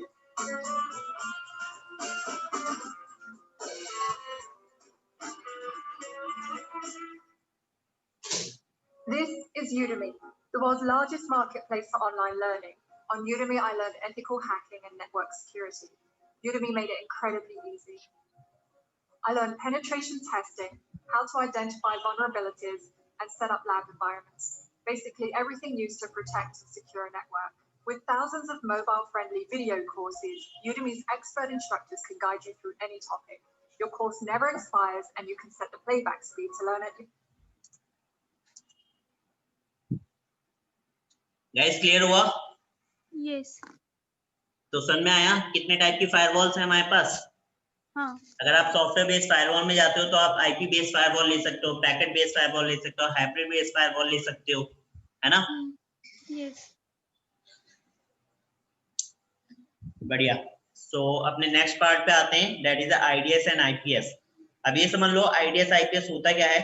IDs is basically stand for institution detection system, and this system is basically a type of software or the hardware based program which detects every suspicious activity and create a log for it. क्या करता है कि जैसे कोई भी intrusion आता है आपके नेटवर्क के अंदर, ठीक है, इंट्रूडर कोई भी आया तो ये उसकी हेल्प क्या करता है, इंट्रूडर को डिटेक्ट करता है, उसके लिए एक लॉग फाइल बना देता है, ठीक है, and it can also create a log file and send immediately to the network administrator, और तुरंत उस लॉग फाइल को क्या करता है, नेटवर्क एडमिनिस्ट्रेटर को सेंड कर देता है वाया द मेल, ठीक, so that they can find out that there is intruder in a network. तो उसको पता चल जाता है कि किसी टाइप का नेटवर्क के अंदर इंट्रूडर आया है तो वो उसको डिटेक्ट करे, ठीक है। ये जो लगाया जाता है it can be determine different types like NIDS, network IDs पे हो सकता है, होस्ट आईडीएस जो अभी हमने देखा था, या डब्ल्यूआईडीएस आपके वायरलेस यानी कि राउटर्स में हो सकता है, या स्विचेस में हो सकता है, या हब में हो सकता है, ठीक है। ओके। अब आईपीएस क्या होता है, देखो आईडीएस का काम है डिटेक्ट करना, ठीक है, एंड आईपीएस का काम है प्रिवेंट करना। तो अगर आपको ध्यान हो, हमने जब डीओएस अटैक पढ़ा था तो मैंने उसके अंदर आपको आईपी बेस्ड प्रिवेंशन बताया था। जो डीओएस से आपको बचाने के 3 तरीके बताए थे, आप कैसे पता कर सकते हो, या तो आप डिटेक्शन सिस्टम यूज करो, यानी कि आप कैप्चरिंग प्रोसीजर यूज करो वायरशार्क वाला, या तो आप श्रिंक होलिंग यूज करो, है ना, या तो आप क्या करो आईपी बेस्ड प्रिवेंशन यूज करो। तो आईपी बेस्ड जो प्रिवेंशन था वो किस क्या था आपका, आईपीएस था। That is the IP stand for Institution Prevention System. It acts and work by preventing the intruder which have been doing malicious and illegal activity in the network or these 3 clients. ठीक है? Yes. तो clear हुआ ये चीज कैसे करते हैं? हाँ. ठीक है। अब आईडीएस एंड आईपीएस कॉन्फ़िगर करने के लिए एक छोटा सा होमवर्क ले लो। आपको स्नॉट नाम का एक आईडीएस और आईपीएस आता है, सॉफ्टवेयर बेस होता है ये। ओके। ठीक है, यह आपको खुद से कॉन्फ़िगर करना है। ठीक है। ठीक है, तो आप ट्राई करोगे। वैसे मैंने आपको प्रोसीजर तो देखो बता ही दिया है कैसे करते हैं, रूल सेट कैसे बनाने हैं, है ना। बस इसके अंदर आपको रूल सेट बनाने हैं, उसके बाद ये काम करना स्टार्ट कर देगा। ठीक, क्लियर है ना? यस। बढ़िया, ठीक है। तो स्नॉट कर लोगे, उसके बाद आते हैं हम हनी पॉट पे। तो फायरवॉल क्लियर हुई गाइस, क्या है, कैसे काम करती है, रूल सेट कैसे बनाते हैं, क्लियर ऑल थिंग्स? यस। बढ़िया। अब चलते हैं हनी पॉट्स पे। Now what is honey pots? Honey pots क्या होते हैं? A honey pots is a attracting technique to fetch and trap a attacker या हैकर। किसी भी एक तरीके की टेक्निक है, किस तरीके की, जैसे कि जाल बिछाना कहते हैं ना, जो शिकारी के लिए, जैसे कि कोई जंगल में क्या होता है कि जब शिकारी ज्यादा हो जाते हैं तो जो जंगल के फॉरेस्ट वाले वो होते हैं, इन्वेस्टिगेटर्स या क्या बोलते हैं उन्हें, प्रिवेंशन टाइप के जो लोग होते हैं ना, जो प्रिवेंट बचाते हैं जानवर्स को, तो वो लोग क्या करते हैं, उनके लिए जाल बिछाते हैं कि जो भी अटैकर आया है, जो भी उसको मारने आया है जानवर को, वो फंस जाए, है ना। तो ये वही टेक्निक है, एक अट्रैक्टिंग टेक्निक है हनी पॉट्स। हनी पॉट्स का मतलब ही यही है कि हनी यानी शहद और पॉट यानी कि एक बर्तन, यानी हनी से भरा हुआ एक पॉट जिसको देखते हैं अटैकर क्या करेगा, आ जाएगा, है ना। जैसे मधुमक्खी शहद देखते ही आ जाती है ना, वैसे ही अटैकर उसको देखते तुरंत ही आ जाएगा। ठीक, तो अटैकर और a victim which can be web application, a network system और एक्सेस पॉइंट। देखो अटैकर क्या हो सकता है या विक्टिम क्या हो सकता है, कोई भी वेब एप्लीकेशन हो सकता है, किसी भी टाइप का नेटवर्क सिस्टम हो सकता है, या एक्सेस पॉइंट यानी कि वायरलेस कम्युनिकेशन हो सकता है, वायरलेस कनेक्शन हो सकता है। ठीक है, this seems like absolutely normal, दिखने में एक बिल्कुल प्लेन दिखेगा, ओरिजिनल दिखेगा, but it is created to trap the attacker. But होता किस लिए है, अटैकर को ट्रैप करने के लिए। ठीक है, ओके। तो इसको कैसे कॉन्फ़िगर करते हैं ये समझने के लिए हम एक छोटा सा प्रैक्टिकल करेंगे। कहाँ गया, जस्ट स्टॉप, स्क्रीन दिखी? यस। बढ़िया। हमें जाना है अपनी काली मशीन पे। यहाँ पे हमें आईडीएस आईपीएस हो गया था हमारा, बंद कर देते हैं। यहाँ पे आपको एक वो यूज करना है, क्या कहते हैं, एक हनी पॉट डालना है जिसका नाम है पेंट बॉक्स। ठीक है, तो पेंट बॉक्स आपको मिल जाएगा, इसके आगे चाहो तो गिटहब डाल दो, पेंट बॉक्स गिटहब। तो ये आपको सबसे पहला वाला वर्जन मिलेगा ना इसका, हैक वाला, इसको ओपन कर लेना। इंस्टॉल करने का सेम तरीका, just right click, copy the link and open the terminal. Now just क्या, git clone and paste the link, now press enter. ठीक है, तो मेरे पास ऑलरेडी इंस्टॉल्ड है, तो ओपन कर लेते हैं। सीडी पेन बॉक्स, क्या बात है, इंस्टॉल है, ये दिख रहा है, नहीं दिख रहा है? नहीं है, दूसरी मशीन में इंस्टॉल्ड है। Let's check for minute, locate box है कहीं, है कहीं, है कहीं, है तो यार।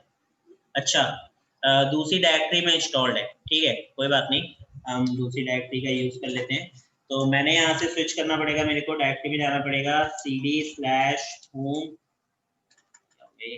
cd/home/enter now ls दिख रहा है क्या? नहीं दिख रहा, डेस्कटॉप पे होगा, cd डेस्कटॉप में होगा, ls दिख रहा है क्या? दिख गया, मिला पेंट बॉक्स है, ये रहा, है ना? यस, यहाँ पे क्या करो, cd पेंट बॉक्स, चल लेते हैं अंदर, ls, यहाँ पे देखो वर्जन जो है पेंट बॉक्स का वो कौन सा है, 1.8 वर्जन, ठीक है? तो सबसे पहले ना आपको जिप फाइल मिलेगी, जब आप इसको वो करोगे, डाउनलोड कर लोगे तो आपको जिप फाइल मिलती है, ठीक है? ओके। ये वाली फाइल मिलेगी, 2 फाइल मिलेंगी केवल, ये और ये, उसको आपको अनजिप करके निकालना पड़ेगा फोल्डर को।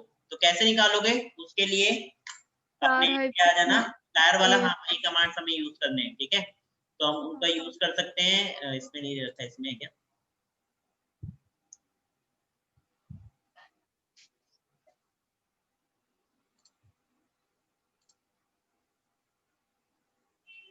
देखो, आपको टार के साथ कमांड रन कराना है, ठीक है, सिंपल सा। तो ये क्या करेगा, उसे अनजिप कर देगा, देन cd पेंट बॉक्स और उसको रन करा दो। रूबी बेस्ड टूल है, याद रखना, ठीक है? ठीक है।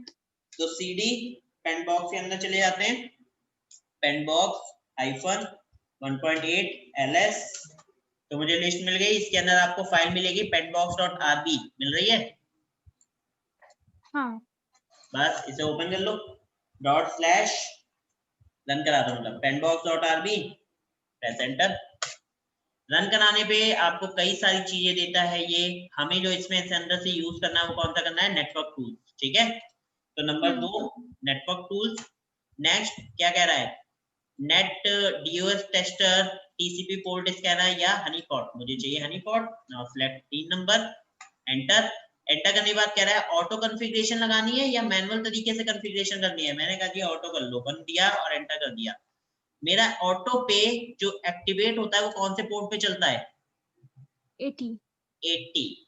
अब मैं यहाँ पे जाके सबसे पहले अपनी आईपी चेक कर लेता हूँ, what is my IP exactly, तो मैं उसको ट्रैक कर पाऊंगा। तो ifconfig, तो मुझे आईपी मिली 1.23, ठीक है? मैं अपनी एक नई मशीन पे आता हूँ, ये वाली ले लेते हैं, मेन वाली। तो मशीन पे आए, मैंने यहाँ पे डाला क्या कहते हैं 192.168.1.23, ठीक है? एंटर नहीं कर रहे तो छोटा करते हैं स्क्रीन को,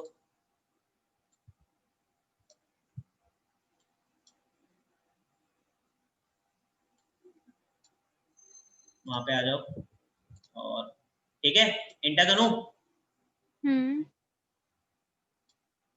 ना?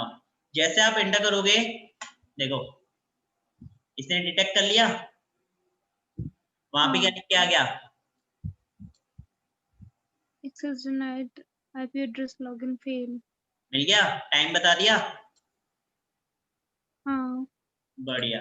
अब यहाँ पे आ जाओ, देखो इसने डिटेक्ट किया सबसे पहले आईपी कौन सी 1.5 ने एक्सेस करने का ट्राई किया with the port number this, timing बता रहा है और आपको बता रहा है किस डेट को किया गया है, ठीक है? तो मुझे आईपी मिल गई। Now let's cross check the IP, तो open the CMD and check IP config, command, और गलत हो जाते हैं फिर कमांड हमारे, आईपी कॉन्फिग, अरे ओके कॉन्फिग।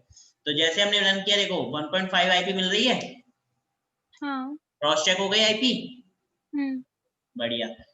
HTTP का गेट हेडर इसने फाइंड आउट कर दिया, 1.1 पोस्ट जिसके ऊपर किया गया, यूजर एजेंट जिससे ट्राई किया गया था फायरफॉक्स था, देखो फायरफॉक्स है ना, ठीक है?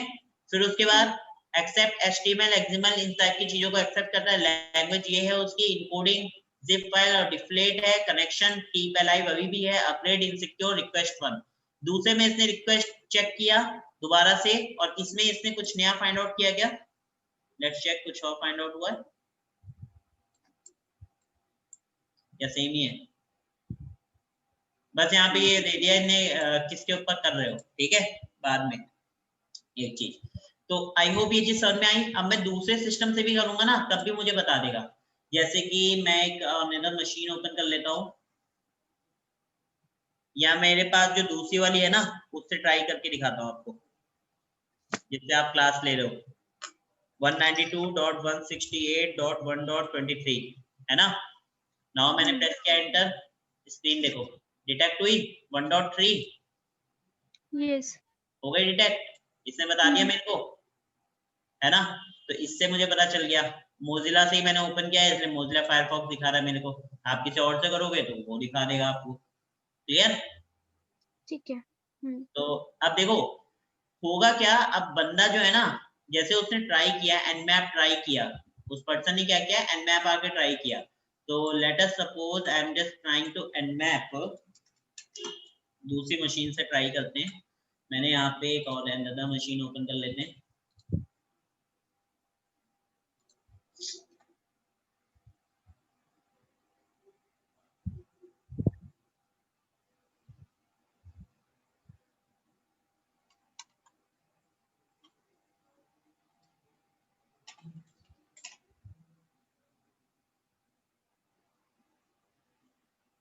अब देखो मैंने इस मशीन पे आके अपना टर्मिनल ओपन करके यहाँ पे ट्राई किया एनमैप का, एनमैप 192.168.1.23 यही थी आईपी, वही थी। हाँ एंटर किया, वहां पे देखो कुछ हुआ डिटेक्ट, पहले देख लेते हैं।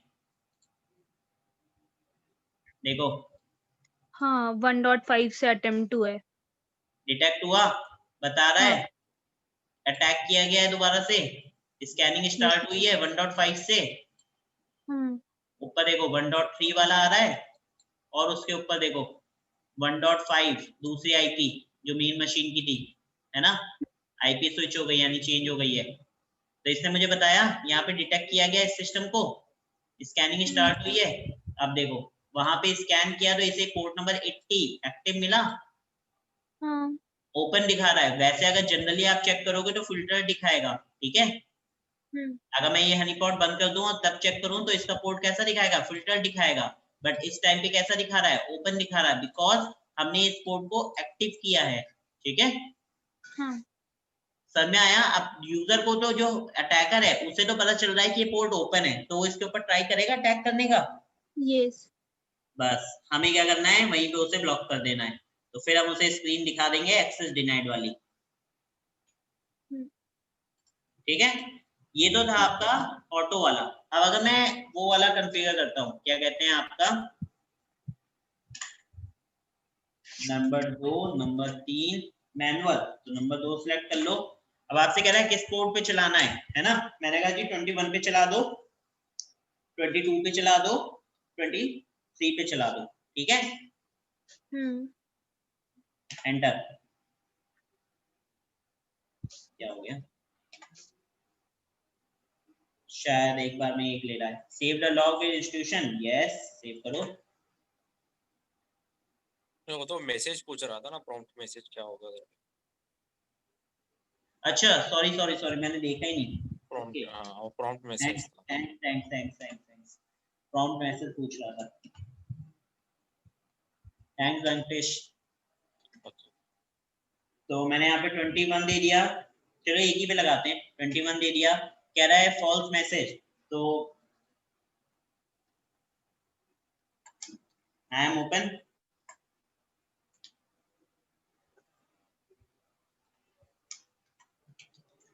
कम and try to hack me, ठीक है। नेक्स्ट लॉग बनाए, हाँ जी बना लो। फिर डिफॉल्ट कह रहा है यहाँ पे सेव करेगा, ठीक है एंटर कर दो बस। कह रहा है एक्टिवेट बीप, बीप साउंड चाहिए आपको जब भी कोई इंस्टीट्यूशन आए, तो जिस सिस्टम में हम कर रहे हैं उसमें बीप सुनाई नहीं देना है, इसलिए हम नो कर देते हैं, ठीक है। एंटर, हनीपॉट एक्टिवेटेड हो गया, ठीक है। अब मैं वहां पे जाके अगर इंस्टीट्यूशन से चेक कराता हूँ, कोई भी बंदा स्कैन करेगा -P21,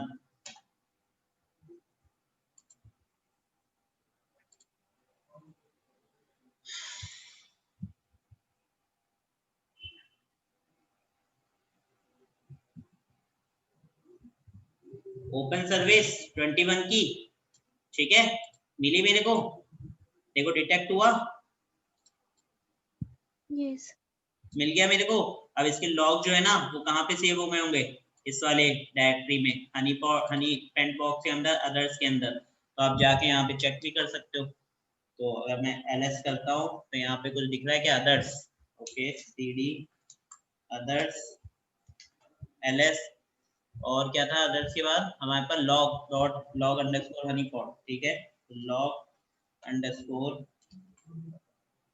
अभी भी नहीं ले रहा, कर लेते हैं, कैट करके कर लेते हैं, टैब नहीं हो रहा ना, CD नहीं लगाया ना इसलिए नहीं हो रहा। कैट कर लेते हैं क्योंकि टेक्स्ट फाइल है ना, अच्छा सीडी टू कर TXT फाइल है, सॉरी तो हाँ। हम ऐड कर लेते हैं, ठीक है, सही कह रहा हूँ, मुझे लगा फोल्डर है वो, ठीक है, तो log अंडरस्कोर honeypot cat, तो देखो दिखा दिया मेरे को इसने, मिल गया ना, यस, तो आप इससे कॉन्फ़िगर कर सकते हो।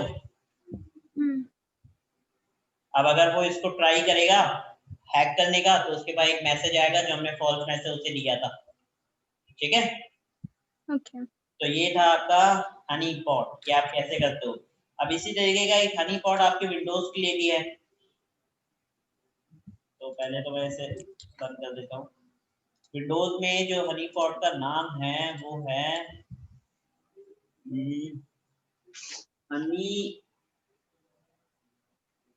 हनी बोट है शायद,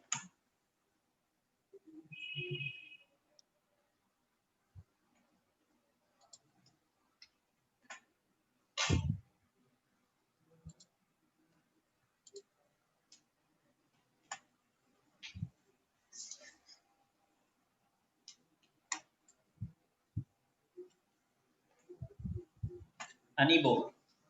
तो ये आपका विंडोज बेस्ड सॉफ्टवेयर है, आप इसे इंस्टॉल कर सकते हो, बहुत सिंपल टू यूज सॉफ्टवेयर है विंडोज के लिए, 1.8 वर्जन है, आपको UI वर्जन दे देता है, स्क्रीनशॉट्स आप यहाँ पे इसके देख सकते हो, कैसे यूज करना है आपको अलग अलग, ठीक है, बस आपको कॉन्फ़िगर करना है, बनाना है और वो रन हो जाएगा, ठीक है।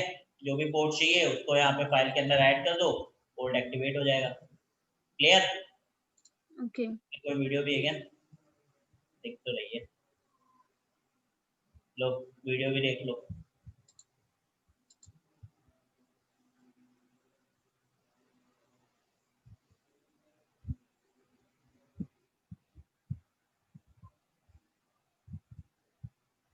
आ गया हनी बोट, ऑन किया हनी बोट को, यहाँ से कह रहा है किसके लिए बनाना है, अपडेट बोल रहा है, साउंड के लिए चाहिए नहीं चाहिए, कौन से पोर्ट नंबर पे चाहिए, सर्वर पोर्ट नंबर, तो वो आप दे दो, ठीक है। सॉफ्टवेयर डॉट इन्फॉर्मर जो है उसके पे बनाया इसने, चेकिंग अपडेट, ओके हटा उसको।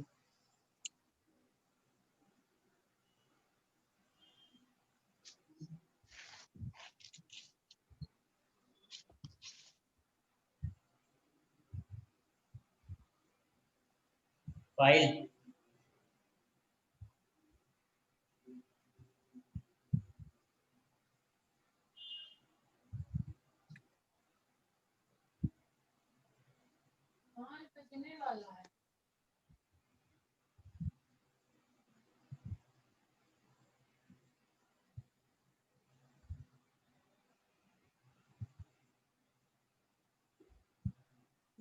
ईमेल अलर्ट भी देता है ये आपको,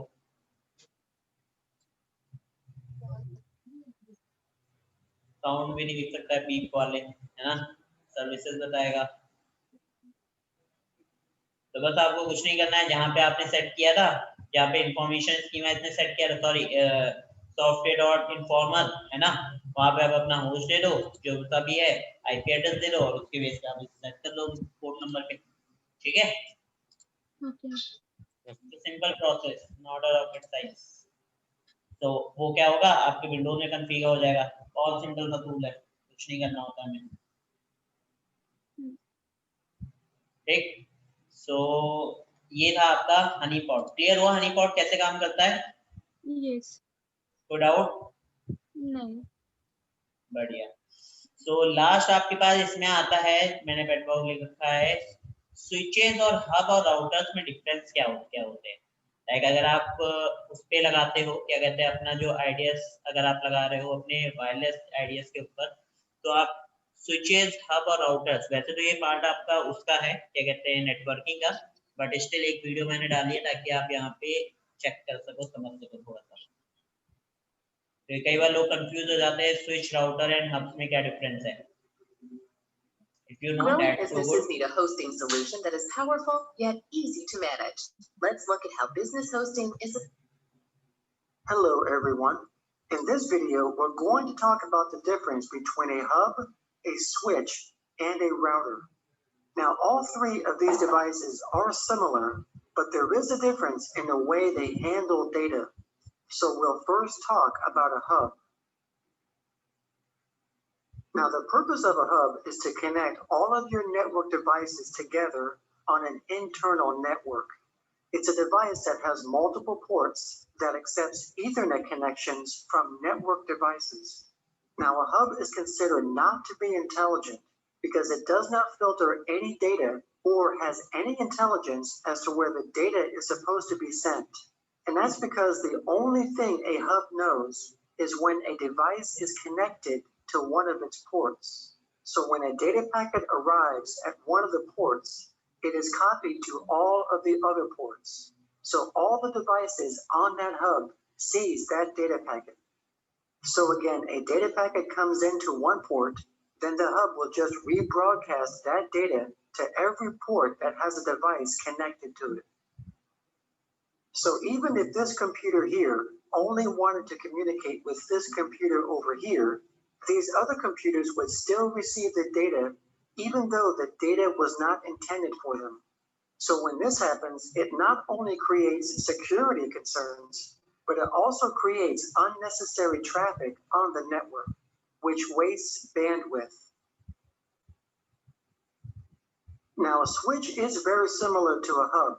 It's also a device that has multiple ports that accepts Ethernet connections from network devices. But unlike a hub, a switch is intelligent. A switch can actually learn the physical addresses of the devices that are connected to it, and it stores these physical addresses, called MAC addresses, in its table. So when a data packet is sent to a switch, it's only directed to the intended destination port, unlike a hub, where a hub will just rebroadcast that data to every port. So as an example, if this computer here wanted to communicate with this computer over here, the data packet arrives at the switch, and then the switch will look at its table of MAC addresses and matching ports and deliver the data to the correct port. And then the data packet would only go to that computer. So that's the major difference between a hub and a switch. So as a result, switches are far more preferred over hubs because they reduce any unnecessary traffic on the network. So as a review, a hub only detects that a device is physically connected to it, and a switch can detect specific devices that are connected to it because it keeps a record of the MAC addresses of those devices.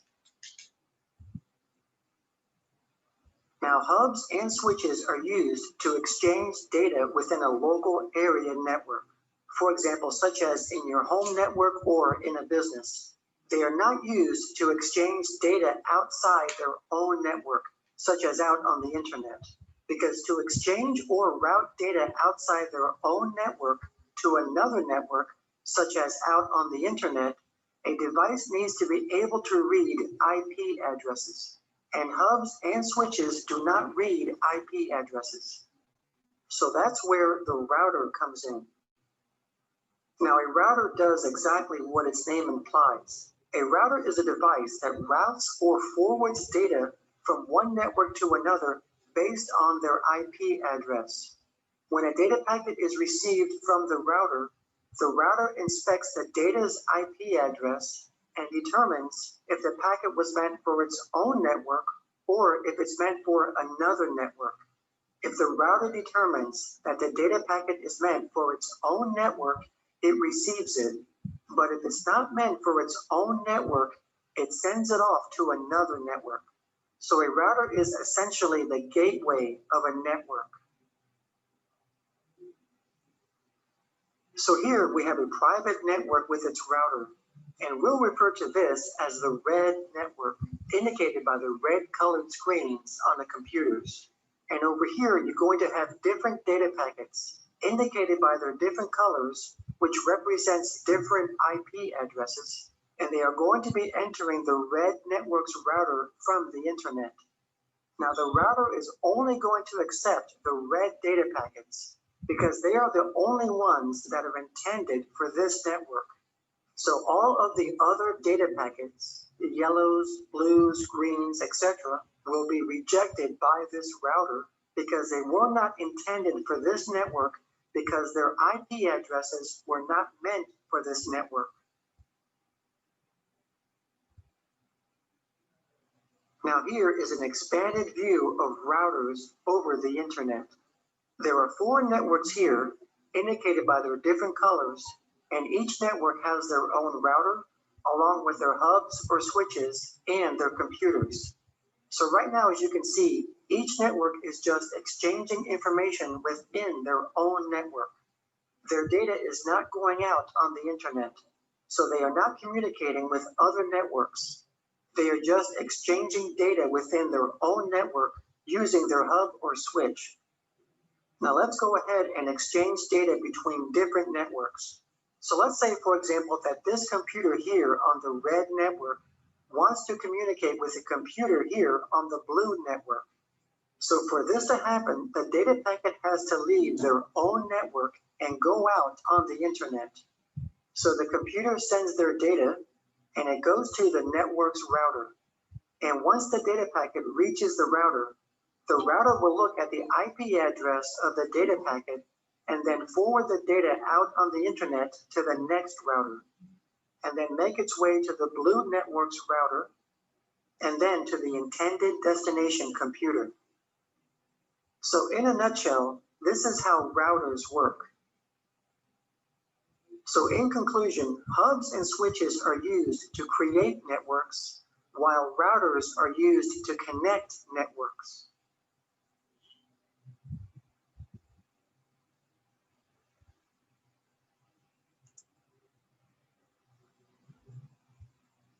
हुआ, clear हुआ?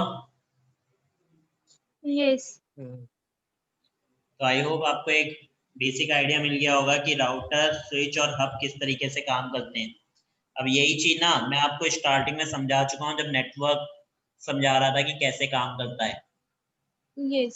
तब वहां पे मैंने video नहीं represent करी थी क्योंकि वहां पे भी कर सकते थे, बट कोई बात नहीं, हमने यहाँ देख ली। ठीक है। सो ये था आपका फायरवॉल। क्लियर हो गया? Yes. बढ़िया। चलो अब मैं आपको इसके नोट्स दे देता हूँ पहले। आपको जो नेक्स्ट टॉपिक है, जो आप पहले भी देख चुके हो, सेशन हाईजैकिंग का कॉन्सेप्ट मैं आपको बता चुका हूँ कैसे होता है ना, बट उसका प्रैक्टिकल हमने वहां पे नहीं किया था, तो हम यहाँ पे क्या कर रहे हैं, सेशन हाईजैकिंग का प्रैक्टिकल करके देख रहे हैं। ठीक है। तो डायरेक्ट प्रैक्टिकल पार्ट ही हम करेंगे, तो उसके लिए मुझे एक मशीन चाहिए। तो I am just going to open my Windows 7 machine. अब मुझे ये याद नहीं है किसमें है। अच्छा, 7 की जरूरत नहीं है हमें, मेन मशीन पे मैंने डाला हुआ है सेटअप। तो आपको करना क्या है, इसके लिए आपको एक कुकी एडिटर डालना है। सबसे पहले क्या करना है, कुकी एडिटर। तो मैं गूगल क्रोम पहले तो ओपन कर लेता हूँ। यहाँ पे आप जाके सर्च कर लेना कुकी एडिटर, कुकी एडिटर। ठीक है। तो आपको गूगल क्रोम का एक्सटेंशन मिल जाएगा। Just open the Google Chrome extension. तो ऑलरेडी मैंने तो ऐड कर रखा है, देखो ये रहा, दिख रहा है ना। तो आप भी इसको ऐड कर लोगे। सेम एडिटर आपको किसमें करना है, क्रोम में भी ऐड करना है। तो क्रोम में भी आप ऐड कर लोगे। मोजिला, अच्छा सॉरी, मोजिला में, क्रोम में तो हमने कर लिया, मोजिला में भी कर लेना। ठीक है। हमें 2 ब्राउजर चाहिए ना एटलीस्ट। अब जैसे मैंने यहाँ पे ओपन करा facebook.com। ठीक है। तो I am just going to log in some fake ID. तो मैंने किसी की आईडी है ये, लॉग इन कर लेते हैं।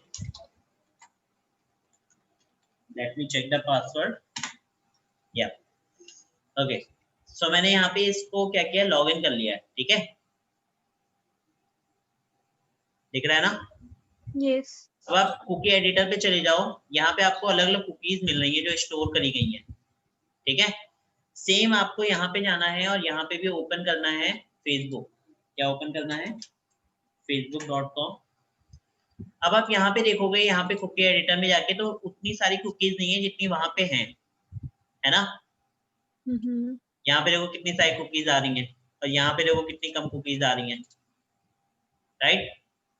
तो हम यहाँ पे ऐड कर देंगे कुकीज को, ठीक है। कैसे ऐड करना है, जैसे सी यूजर नहीं है वहां पे, तो सी यूजर को ऐड कर देते हैं। Just copy the value, copy, and वहां पे चले जाओ, ऐड पे क्लिक करो। नाम क्या रहा है, तो नाम क्या था, C underscore user, right. Value के अंदर वैल्यू डाल दो and just click to add, ठीक है। नेक्स्ट क्या आपको बोल रहा है, और देखो कौन सी है, डेटा है, FR है, लोकल की हमें जरूरत नहीं है, ठीक है, लोकल सिस्टम चल रहा है, XX नहीं है वहां पे, ठीक है, तो हम XX डाल देते हैं। तो जस्ट कॉपी, यहाँ पे चले जाओ, add XS, paste and add, ठीक है। Now just go and refresh the page. देखो मैं डायरेक्टली रिफ्रेश करते ही लॉगिन हो गया अकाउंट पे। Yes. ये है कुकी हाईजैकिंग। क्या ये कुकी हाईजैकिंग समझ में आया? ओके। अब अगर मैं वहां से जाके इसे लॉग आउट कर दूं, यहाँ पे जाके इसको लॉग आउट कर देता हूँ, ठीक है। लॉग आउट हुआ, वहां जाके देखो ऑटोमेटिक लॉग आउट हो जाएगा, ठीक है। Yes. तो ये था आपका कुकिंग हाईजैकिंग। अब ये केवल आप इसी पे नहीं, आप जीमेल पे कर सकते हो, कोई भी अमेज़न है उस पे कर सकते हो, फ्लिपकार्ट है उस पे सब पे कर सकते हो। बस आपको क्या करना है, कुकी एडिटर में जिसमें ऐड करना है, जो जो चीजें नहीं है उन सबको क्या करो, यहाँ पे ऐड कर दो,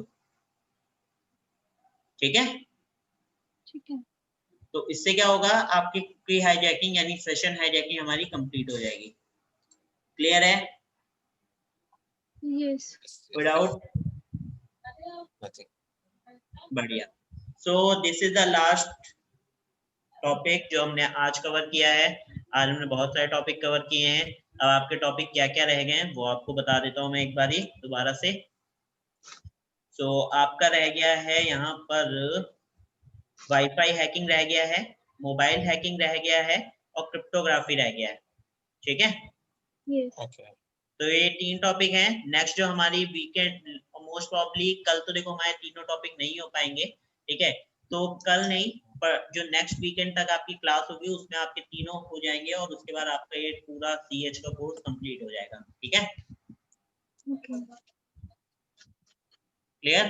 तो अब आपको बनानी है POCs, जो आपको मैं हमेशा से बोलता हुआ आ रहा हूँ, जस्ट क्रिएट सम POCs। तो आप लोग को पता है कौन कौन सी POC बनानी है, होमवर्क आपको मिल चुका है। Just do your homework and complete all process, ठीक है।